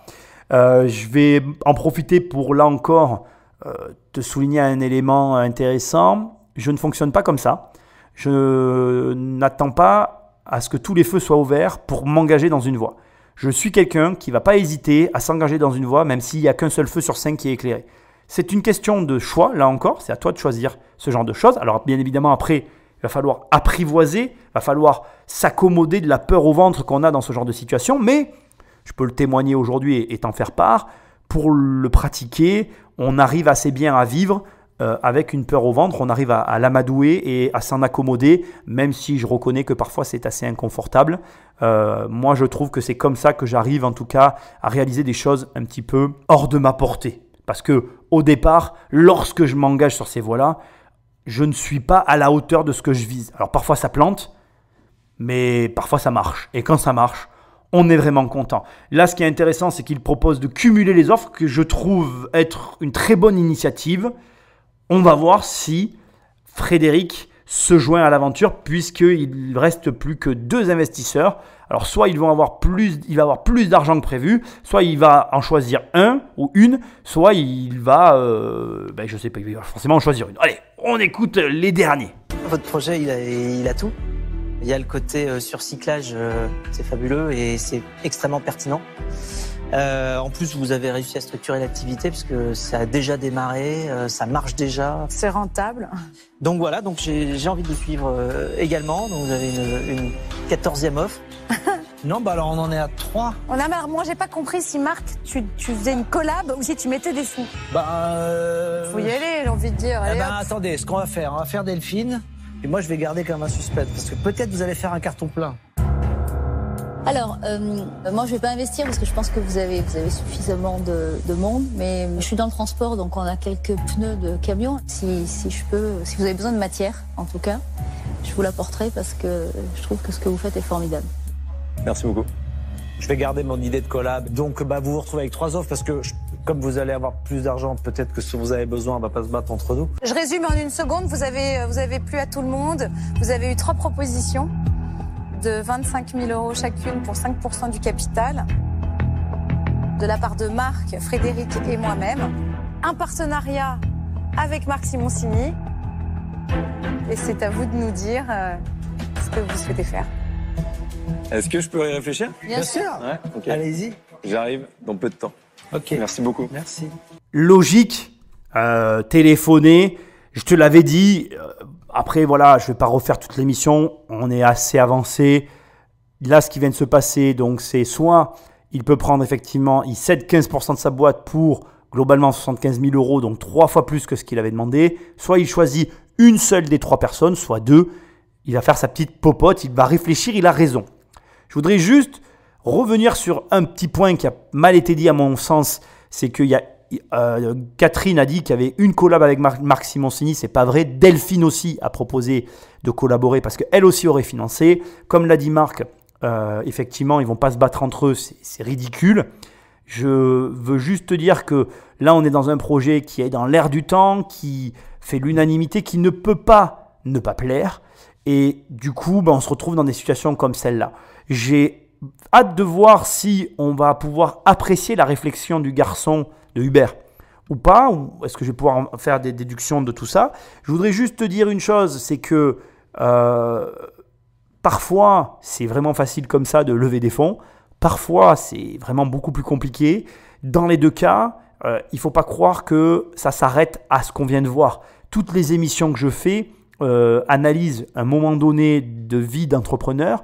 Ces entrepreneurs ont continué leur vie après. Donc là, au moment où je te parle, j'ai regardé, comme je le fais à chaque fois, les sites. Donc le site de Hubert existe toujours. Il a développé, c'est pour moi le moment de te le dire, il a développé son réseau de vente de produits. Il y en a un à côté de chez moi d'ailleurs à ce sujet-là. Et derrière, ne crois pas qu'avoir de l'argent, et là je m'adresse à toi investisseurs et investisseuses, parce que demain si tu lèves des fonds c'est super, mais déjà premièrement il va falloir les rendre. Deuxièmement, une fois que tu as l'argent, c'est limite plus dur que quand tu ne l'as pas, parce que quand tu ne l'as pas, tu es au même point. Donc tu connais ta situation, mais quand tu l'as, il va falloir l'utiliser à bon escient, et surtout, il va falloir continuer à garder le cap et faire des choix qui vont dans le sens de tes investisseurs. Je ne l'ai jamais précisé à ce stade-là, mais souvent on a tendance à croire que, comme quand on écrit un livre d'ailleurs, que le plus dur c'est d'écrire le livre et le plus dur c'est d'avoir l'argent. Non, c'est faux.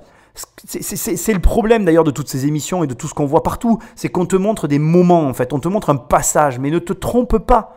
Ce qu'on te montre, moi j'ai même envie de te dire que c'est le plus facile en fait. En vérité, obtenir de l'argent, c'est pas aussi compliqué que ce que tu imagines. Écrire un bouquin, c'est pas aussi compliqué que ce que tu imagines. Ce qui est dur, c'est d'arriver à le vendre, d'arriver à le diffuser, d'arriver à trouver ton réseau, d'arriver à faire vivre le produit et à prendre la bonne direction. Et quand tu as eu l'argent, parce que tu dois le rendre l'argent, d'arriver à combler les attentes de ceux qui t'ont prêté l'argent. Et ça, crois-moi, c'est vraiment très difficile. Et d'ailleurs, je sais pas, encore une fois, je ne sais pas si on va avoir la réflexion de Hubert, mais j'espère qu'on va l'avoir pour que je puisse un peu te la décrypter. Voyons voir la suite de cette émission. Hubert était venu chercher 25 000 € contre 5% des parts de sa société, en précisant qu'il cherchait surtout de l'accompagnement. Avec 3 offres, les investisseurs lui proposent jusqu'à 75 000 € au total, mais pour 15% du capital. Quelle décision Hubert va-t-il prendre ? C'est compliqué, c'est difficile de prendre position. Je vais la faire simple. Ce que je vous propose à vous 3, c'est de prendre 3% chacun, à 20 000 € chacun. Et on est ensemble dans le bateau et on avance ensemble.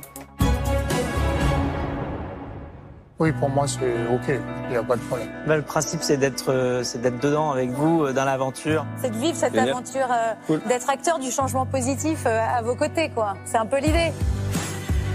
Par contre, il faut prévoir les stocks. Parce Beaucoup que là, de stock. Ah ouais, parce que là, ça va envoyer. Bon, écoutez, Eh ben merci, bravo, Un grand merci. bravo. franchement, bravo. C'est Un grand super merci. ce que vous faites. Bravo. Merci beaucoup. C'est trop bien. Moi, je suis pas dedans, mais c'est tout comme. Bravo, on n'en voit pas tous les jours des comme vous. Bravo. Merci. Ouais. ouais, à très vite. Merci beaucoup. Merci beaucoup. Et bon Merci. retour. T'as entendu ce qu'il a dit, Marc Simoncini? Il a dit « On n'en voit pas tous les jours des comme vous ». Ça, c'est la conséquence de la très forte impression que Hubert a laissée derrière sa présentation, derrière lui.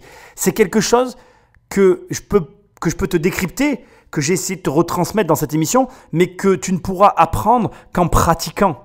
Et encore une fois, voilà, là vraiment à ce stade, développe ton intelligence sociale pour te permettre de retranscrire tes idées, mais développe aussi ta capacité à regarder, à prendre du recul sur la grande image de ta vie et à relier les points pour arriver à créer une entreprise, une activité, quelque chose qui te tienne vraiment à cœur. Encore une fois, voilà, j'ai pas 36 exemples. On a Hubert devant nous, il y a moi je peux pas vivre sans locatif, j'adore avoir des locataires, alors que tu as plein de gens qui disent « Ah, c'est insupportable, c'est chiant ». Chacun, on a nos trucs, mais le tout, c'est de le développer. Moi, j'aime écrire des bouquins aussi, je m'éclate. Le prochain livre est en préparation, il arrive. J'espère qu'il aura le même accueil que le dernier. Et voilà, fais des choses que tu aimes et tu vivras ce qu'est en train de vivre Hubert. Point intéressant que je veux absolument souligner, c'est hyper intéressant. Donc, il n'y a pas eu la réflexion, bien évidemment, tu l'as vu, donc je ne pourrais pas l'analyser. Réflexion qui a dû être difficile. Par contre, il y a un point que je trouve très intéressant dans ce qu'on vient de voir, c'est la négociation. Je ne sais pas si tu as vu, il a retiré 5 000 € à chacun des investisseurs. Il a proposé donc 20 000 € à chacun, donc il prend 60 000 € au lieu de 25 et il leur a donné 3%. Il n'y en a aucun qui a bronché. Il n'y en a aucun qui a fait une remarque, qui a pinaillé ou qui a dit machin ou qui a hésité. Ils étaient tellement, comment dirais-je, omnibulés, c'est pas le mot, mais hypnotisés, voilà, je cherchais le terme. Ils étaient tellement hypnotisés par Hubert, ils étaient tellement, waouh, je veux faire partie de cette aventure, qu'il n'y a pas eu une discussion. Même Marc Simoncini, qui donne pas d'argent, s'est levé pour dire « je me sens dans l'aventure ». Et il lui a d'ailleurs précisé « on n'en voit pas tous les jours des comme toi ». Ça montre à quel point Hubert a eu un impact très fort à tous les niveaux. Et ce n'est pas dû qu'à sa préparation, ce n'est pas dû qu'à son intelligence sociale, ce n'est pas dû qu'à... C'est un ensemble. Et quand il y a tout, eh ben il y a tout, quoi. Voilà. Il n'y a rien d'autre à ajouter. Vraiment, je pense que dans cette émission, tu as beaucoup d'ingrédients pour t'aider, en tout cas, à arriver à ce niveau-là. Après... Comme je te l'ai dit dans l'émission, il te faut une dose d'obsession, il te faut une dose de travail énorme parce que ne va pas croire qu'il n'y a pas du boulot derrière et il faut une dose de passion énorme qui doit être prépondérante dans le projet que tu mènes. Ça me paraît logique, mais des fois ça fait du bien de l'entendre à voix haute.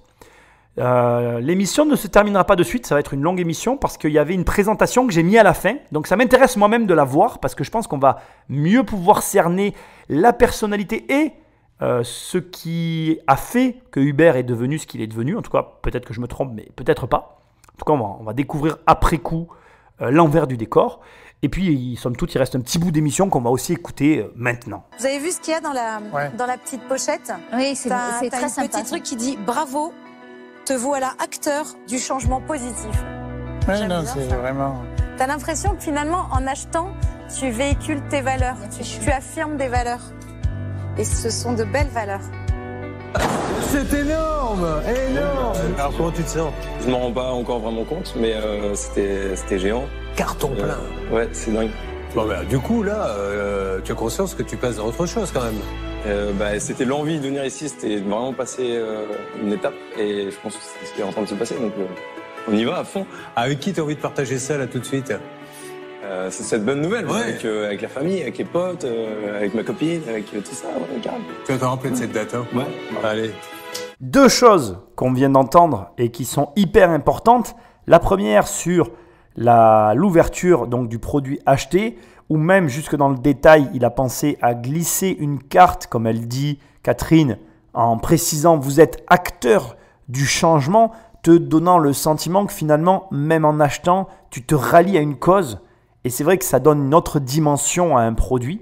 Ça, c'est vraiment hyper intéressant comme stratégie. Alors ça se pratiquera plus facilement avec des produits physiques qu'avec des produits numériques, mais je pense que c'est réalisable avec tout en fait. Dès l'instant que tu te donnes l'impression d'appartenir ou que tu arrives à transmettre ce sentiment d'appartenance à une cause plus grande qui nous dépasse, tu arrives à véhiculer comment je vais dire, une image forte autour de ce que tu es en train de faire. Et Hubert l'a fait avec, je veux dire, ce qui est encore plus énorme dans ce que tu es en train d'écouter et de voir, c'est vraiment qu'il a quitté la pièce et il continue, de par son produit, à impressionner les gens qui ont investi dans sa boîte.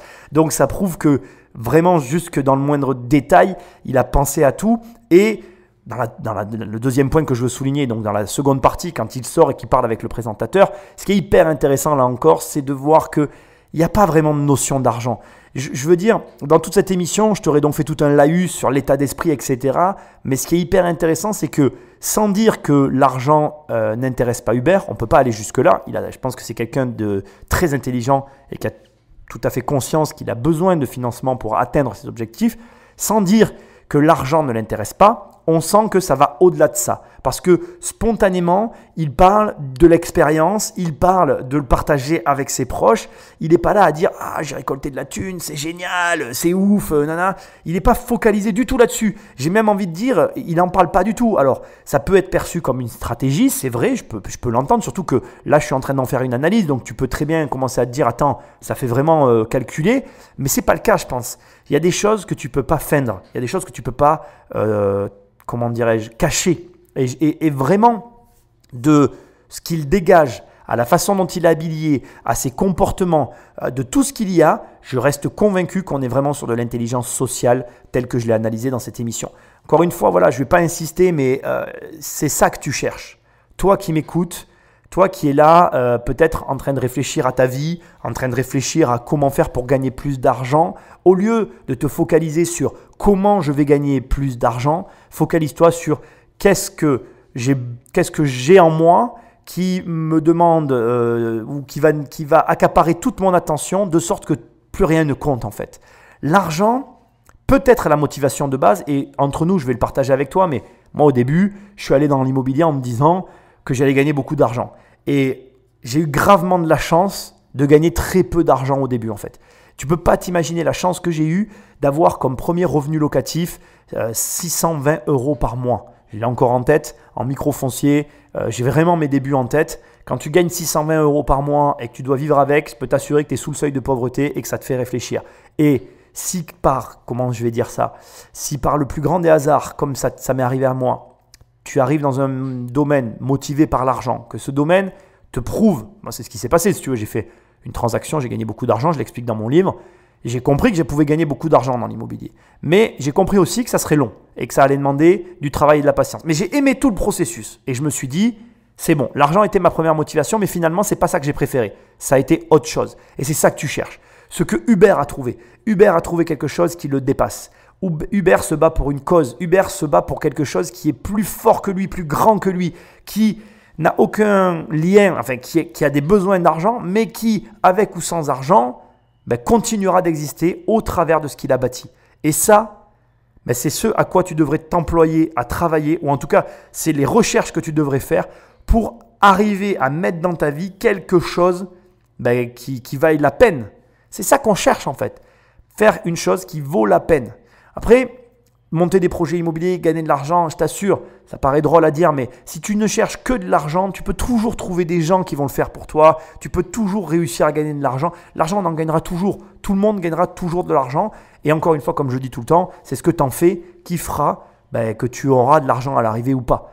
Mais avoir une cause pour laquelle tu te bats et développer pour ça une intelligence sociale et tout ce qui va autour avec, ça vaut vraiment la peine. J'ai vraiment hâte, maintenant on va analyser le parcours de Hubert. Bon, tu as vu cette dernière partie, moi ce qui m'a intéressé, c'est de voir que le produit transcende le messager. Le messager, c'est Hubert. Son produit va au-delà de tout ce que pouvait dire Hubert. C'est-à-dire quand tu prends le produit dans les mains, dans les moindres détails, tu ressens l'attention qu'il y porte. Donc bravo à lui. Et tu vois que c'est quelqu'un de vrai parce que c'est spontanément, il te parle de famille, de proches, de potes, de petites copines. Pas de « ouais, j'ai levé de l'argent, ça change ma vie, je vais pouvoir faire ci, je vais pouvoir faire ça ». Non. Lui, il est vraiment dans le partage et ça, encore une fois, on ne peut pas mentir là-dessus. On est comme ça ou on ne l'est pas. Écoutons la présentation de Hubert.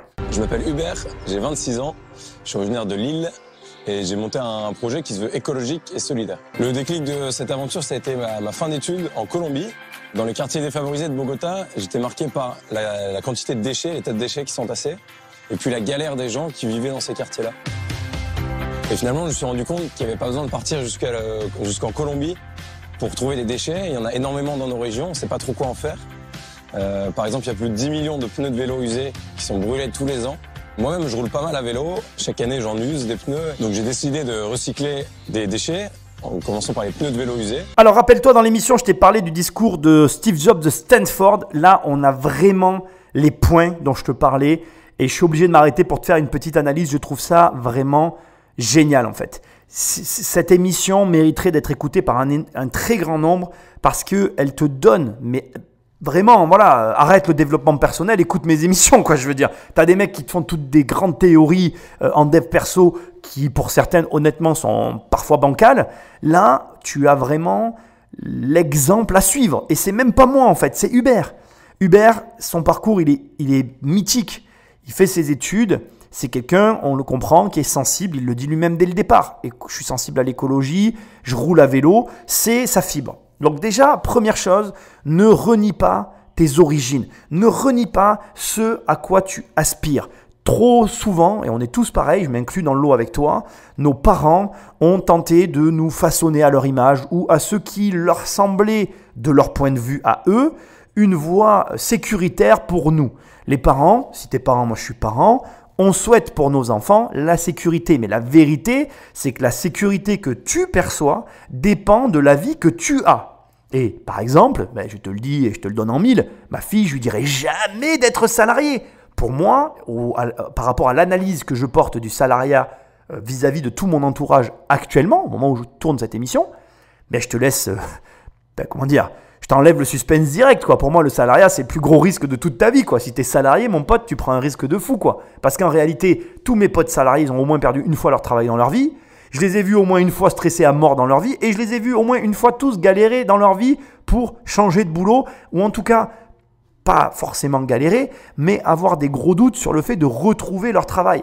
Moi, quand j'ai perdu des revenus, j'ai soit vendu mes biens, soit j'ai décidé tout seul de vendre mes biens. Et même si au début de ma carrière, j'ai gagné moins d'argent que tout le monde, aujourd'hui, j'en gagne plus que tout le monde. Donc si tu veux, j'ai la sensation d'avoir pris 10 fois moins de risques que la plupart des gens que la majorité des gens que je vois autour de moi. Mais maintenant, ma vision, elle est conditionnée par ma position. Et en réalité, je suis certain que tu pourrais, de ton point de vue, tenir le discours opposé au mien en te disant « mais Nicolas, il a pris trop gravement des risques, je ne pourrais jamais faire ce qu'il a fait ». Et on a tous les deux raison. Et finalement, j'en viens au point de ce que j'essaye de dire, tes parents t'orientent en fonction de leur vision. Mais ce qui veut dire que, malheureusement, je suis désolé de te l'apprendre, mais ce que tes parents t'ont inculqué, ou en tout cas, si ce que tu fais est corrélé à ce que tes parents t'ont inculqué, ce qui est malheureusement le cas de beaucoup de personnes, si tu fais le même travail que tes parents, mec, tu es totalement sous influence, tu n'as jamais fait un choix dans ta vie, c'est ce que j'essaye de te dire. En vérité, si tu fais ce que tes parents t'ont inculqué, tu n'as jamais rien choisi dans ta vie. Tu as juste suivi la voie qu'on a tracée pour toi. C'est pas grave. C'est pas grave. Moi-même, j'ai choisi la voie que ma mère a tracée pour moi. Ma mère était inemployable, un petit peu comme moi, c'est bizarre, c'est la même histoire. Et elle n'a jamais été salariée, un petit peu comme moi, c'est bizarre, c'est la même histoire. Le reproche que je te fais, tu pourrais me le faire. Au final, je suis fils d'entrepreneur, je suis entrepreneur. Je n'ai rien choisi. Peut-être que j'aurais été le meilleur salarié de la Terre. Bon, personne n'a jamais voulu m'embaucher, on ne le saura pas. Mais le point, la vérité de tout ça, c'est qu'au demeurant, je n'ai pas fait les mêmes choix que mes parents en entreprise. Ça a été, on va dire, ma possibilité de liberté. Dans les choix qui t'ont été imposés, tu as toi aussi tes propres possibilités. On revient à Hubert. Après ses études, il part à Bogota. Je trouve ça génial. Je t'invite vraiment à taper sur Internet « Déchets Bogota ». Effectivement, quand tu vois ce qu'il a dû vivre, devant moi, là, tu vois, j'ai tapé le mot et j'ai des images. Je vois comme tu vois des dunes de sable dans le désert, je vois des montagnes de déchets de grosses montagnes de déchets. Effectivement, Bogota, ça n'a pas l'air très propre. Et du coup, ça l'a sensibilisé à ça. Il s'est dit, waouh, il faut faire quelque chose. Et c'est hyper intéressant. Là où des gens vont chercher très compliqué, il ne s'est pas dit, waouh, on va faire un truc à Bogota, on va aider les gens de Bogota. Il aurait pu faire ça. Non, il a relié les points. Comme dit Steve Jobs, il a dit, je rentre chez moi. Et chez moi, déjà, c'est la merde. Je vais essayer d'aider chez moi. Charité bien ordonnée commence par soi-même. commence déjà par t'aider toi. Si tu ne sais pas quoi faire, fais quelque chose qui a un lien avec toi. Il faisait du vélo. Qu'est-ce qu'il a fait? Sans surprise, il a recyclé des pneus de vélo. Il a juste pris les choses qui lui plaisaient dans sa vie et il a construit le projet qui lui convenait. Il n'y a pas de magie. En fait, en vérité, tu cherches à l'extérieur de toi les réponses qui sont à l'intérieur de toi. Arrête d'aller voir des mecs qui te disent oui, il n'y a pas de plan B, faut brûler les bateaux ou je sais pas quoi. Arrête de voir des gars qui te donnent des conseils de vie parce que tu te sens perdu. En vérité, tu es perdu parce que tu regardes tes voisins, parce que tu regardes la vie des autres et tu te dis que la tienne est pourrie et que tu aimerais bien avoir la leur. Mais tu fais la plus grosse erreur de ta vie en faisant ça. Je vais t'expliquer pourquoi. Parce que quand tu regardes la vie de quelqu'un, tu compares la vitrine de la vie de quelqu'un, donc tu compares ce qu'il montre avec ton arrière-boutique. Ce que tu sais pas, c'est que la vie du mec que tu regardes, il y a aussi une arrière-boutique que tu verras jamais. Donc tu te fies à une chose que tu vois, mais ce que tu ne comprends pas, c'est que ce que tu vois, ça n'existe pas. Tu sais, il y a une phrase hyper connue, Carpe Diem. Moi, j'ai jamais vraiment compris cette phrase quand j'étais jeune, mais j'adorais cette phrase. C'est quand tu étais jeune, ça faisait style, ouais, Carpe Diem. Puis le mec, il fumait un joint, ça n'avait aucun rapport, mais on croyait que ça avait un rapport. Bon, c'est pas la question. Moi, je fumais pas de joint, mais tu m'as compris. Ce qui est drôle dans cette histoire, ce que j'essaye de dire, c'est que par Carpe Diem, ça veut dire connais-toi toi-même. Ça veut dire appréhende la personne que tu es à l'intérieur. Essaye de voir qui tu es. Tu sais, moi je constate que la vie, notamment la vie de salarié malheureusement, elle détruit, elle fait des ravages sur les individus. Moi je vois des gens qui à 40, 50 ans, ils arrivent à un âge où ils n'ont même plus de rêve en fait. Ils sont détruits. C'est-à-dire que tu leur dis qu'est-ce que tu veux, le mec ne sait pas en fait. La seule chose qu'il sait, c'est qu'il veut la vie d'un autre en fait. Il veut plus sa vie. Mais le problème, c'est que ce que les gens ne comprennent pas, c'est que cette attitude-là, elle n'amènera jamais à aucun résultat. Et tu peux payer toutes les formations du monde, tu peux aller voir toutes les personnes du monde, tu seras toujours dans ton mal-être permanent. Parce que le problème qu'il y a, c'est que si tu ne fais pas comme Hubert, si tu n'as pas ce qu'il a, c'est-à-dire cette espèce de capacité à relier les points, à voir ce que tu aimes et à te dire, voilà, ça j'aime, ça j'aime, ça j'aime. Tiens, je vais essayer de faire un truc avec ces 3 machins. Tu seras jamais heureux en fait. Je suis désolé de te le dire. Moi, des fois, on me dit, Nicolas, mais tu as besoin de rien et tout. Est-ce que moi, en fait, je suis heureux de bosser, je suis heureux de la vie que j'ai. Ma vie me convient, je l'ai calibrée avec précision sur les trucs qui vont pas. Et récemment, il y avait des choses qui me convenaient plus, comme par exemple que j'arrivais plus à faire de sport. Devine quoi? Et là, je peux le dire publiquement. Ça fait maintenant quelques mois que j'arrive à refaire du sport 2 fois par jour. J'ai juste remis dans ma vie le truc qui me manquait, mais parce que j'ai le loisir et le luxe de pouvoir le faire. Et je vais te dire un truc. Lis mon livre « Devenir riche sans argent ». Bon, ça, c'est un fait, mais c'est un petit peu ce qui ressort du bouquin. Mais moi, j'aime bien dire une chose à laquelle je crois profondément. Les gens qui ont le choix sont riches. La richesse, ce n'est pas du tout ce que tu crois. Si tu cours après l'argent pour de l'argent, moi, aujourd'hui, j'arrive à comprendre pourquoi des gens disent « ça ne sert à rien ». Parce qu'en vérité, l'argent, c'est juste avoir le choix. Avoir le choix de faire ceci ou de faire cela. Et ce que j'essaye de te dire là maintenant, la première chose que tu dois faire, c'est pas avoir de l'argent, c'est pas changer ta vie, c'est pas prendre un coach en développement personnel, c'est pas toutes ces merdes, c'est commencer par te demander qu'est-ce que tu veux vraiment, quelles sont tes aspirations, de quoi tu rêves et commencer aussi en même temps, en parallèle, à poser les premières pierres dans ta vie de l'édifice que tu as envie de construire jusqu'à la fin du temps qui te reste. Parce que Hubert, lui, il a la chance d'être jeune, il a la chance de savoir ce qu'il veut faire, il a la chance d'avoir relié les points, il a la chance d'avoir créé une boîte avec ça, et il a la chance de s'être engagé dans une cause qui le transcende. Lui, sa vie, ça va être un pur kiff. Il va passer sa vie à kiffer, comme moi et comme d'autres. Maintenant, si toi, tu veux kiffer, c'est pas une question d'argent, c'est pas une question de coach machin bidule, bien qu'après il t'en faudra peut-être, ça je ne le remets pas non plus en cause, je dis pas qu'il n'en faut pas, je dis pas non plus, même si je dis que c'est de la merde, je l'ai dit la phrase, donc je vais pas faire comme si je l'avais pas dit, je pense que c'est de la merde quand tu le prends à un moment donné où toi t'es pas prêt à avoir quelque chose. C'est comme si, c'est comme la phrase que je t'ai dit, je peux amener n'importe quel cheval à la rivière, s'il veut pas boire, il boira pas, et pourtant il peut peut-être avoir soif. Le problème, c'est que si tu n'es pas prêt ou si tu n'es pas en capacité d'utiliser un outil que je te donne, ça ne sert à rien de prendre l'outil. Donc, prendre un coach alors que tu n'es même pas apte à en tirer parti ou profit, c'est foutre de l'argent par les fenêtres en l'air, c'est avoir un outil qui ne sert à rien. Il faut que tu arrives ou que tu commences plutôt à mettre en place les choses dans ta vie qui vont te permettre d'arriver à ça. Et en deuxième temps, quand tu auras bâti ou en tout cas construit le raisonnement qu'a construit Hubert, ben ça pourra le faire. Mais avant, c'est pas la peine. On va continuer parce que là, l'émission va commencer à durer trop longtemps et je suis tellement chaud. Je kiffe cette émission, j'adore Hubert. Je suis fan de Hubert. T'as des pneus usagés? Bien sûr, j'ai mis tout ça de côté pour toi. Eh ben génial, trop bien. Ouais, il y a même quelques boyaux et tout, j'étais content pour toi. Ok, trop cool.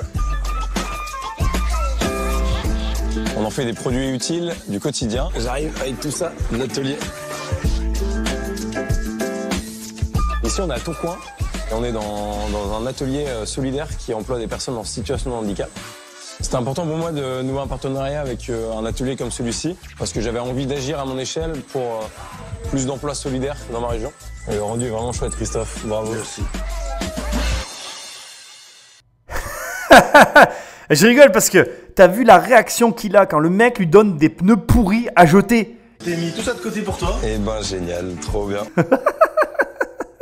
Je trouve ça énorme. Je trouve ça énorme. Toi, on te filerait ça, tu saurais pas quoi en faire.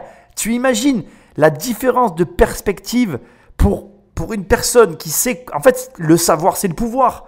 Lui, il sait exactement quoi faire de pneus usagés pour les retransformer et faire de l'argent avec, alors que la plupart des gens sur cette planète les jettent, les brûlent, détruisent la planète et cassent tout. Et le gars, Hubert, et là tu le vois, il pousse le truc. Bon, je vais pas refaire l'émission, mais je suis tellement chaud. Il pousse le truc de se dire, eh ben, j'avais le choix. J'aurais pu créer une boîte, faire du fric. Non. Je vais faire de l'emploi solidaire pour aider les handicapés parce qu'il avait une bonne marge et parce qu'il pouvait se permettre. La boucle est bouclée. Là, ce passage, il est anthologique. Tu as tout dans ce passage.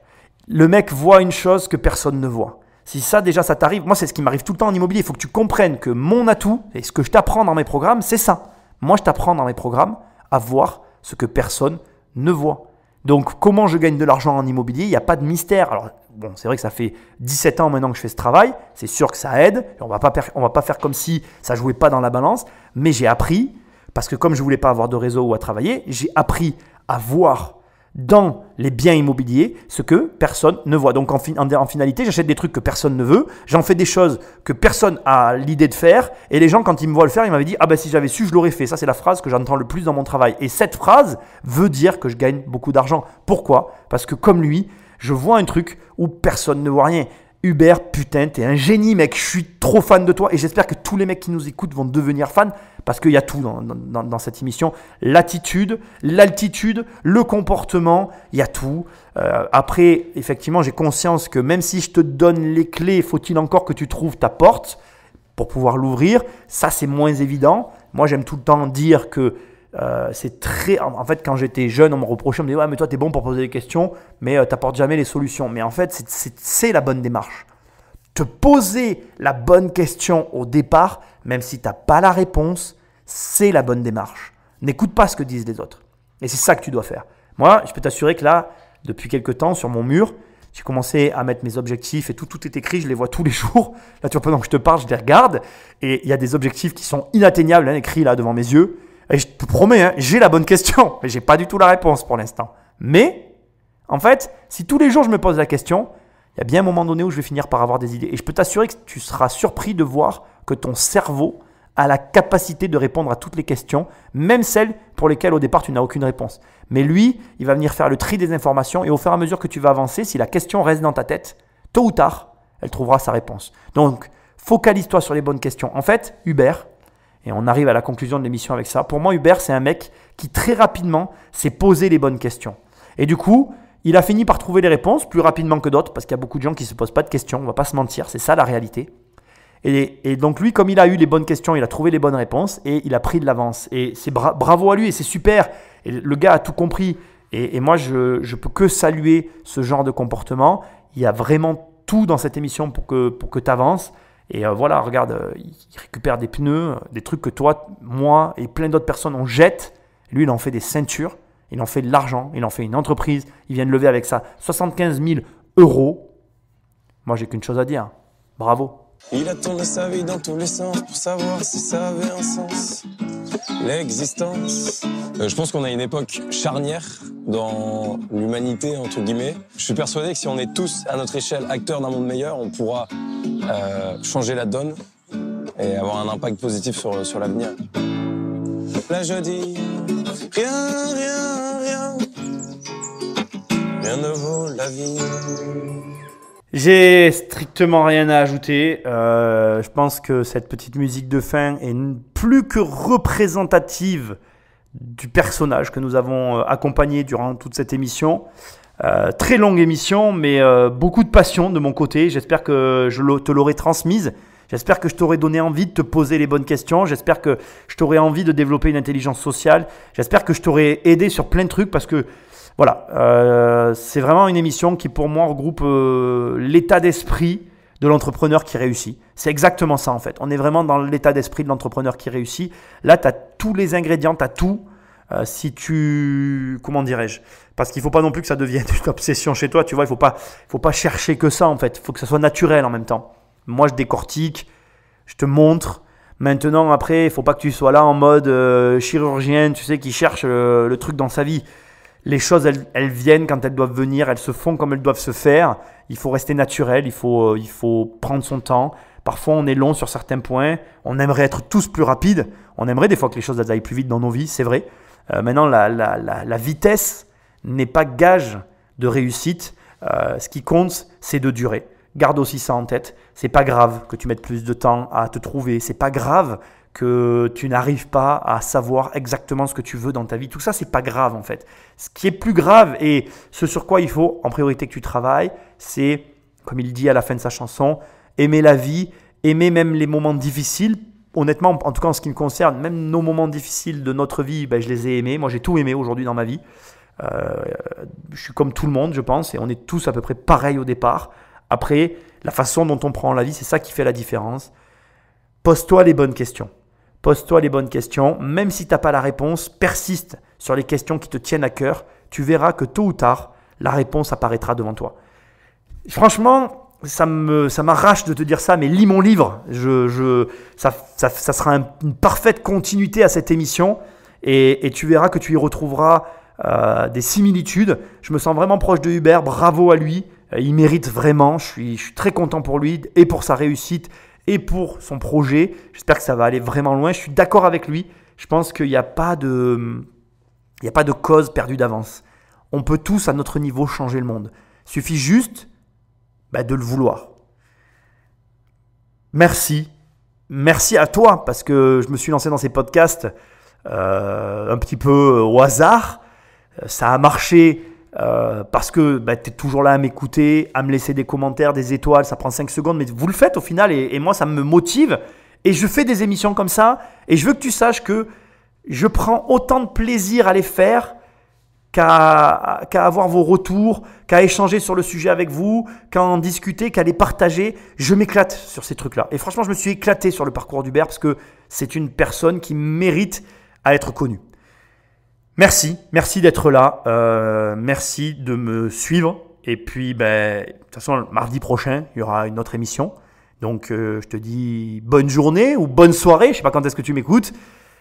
Tu sais que tu peux travailler avec moi si tu veux sur mon site. Tu sais que tu peux prendre mes bouquins. Tu peux me retrouver sur ma chaîne YouTube. Et moi, je te dis à bientôt dans une prochaine émission. Salut!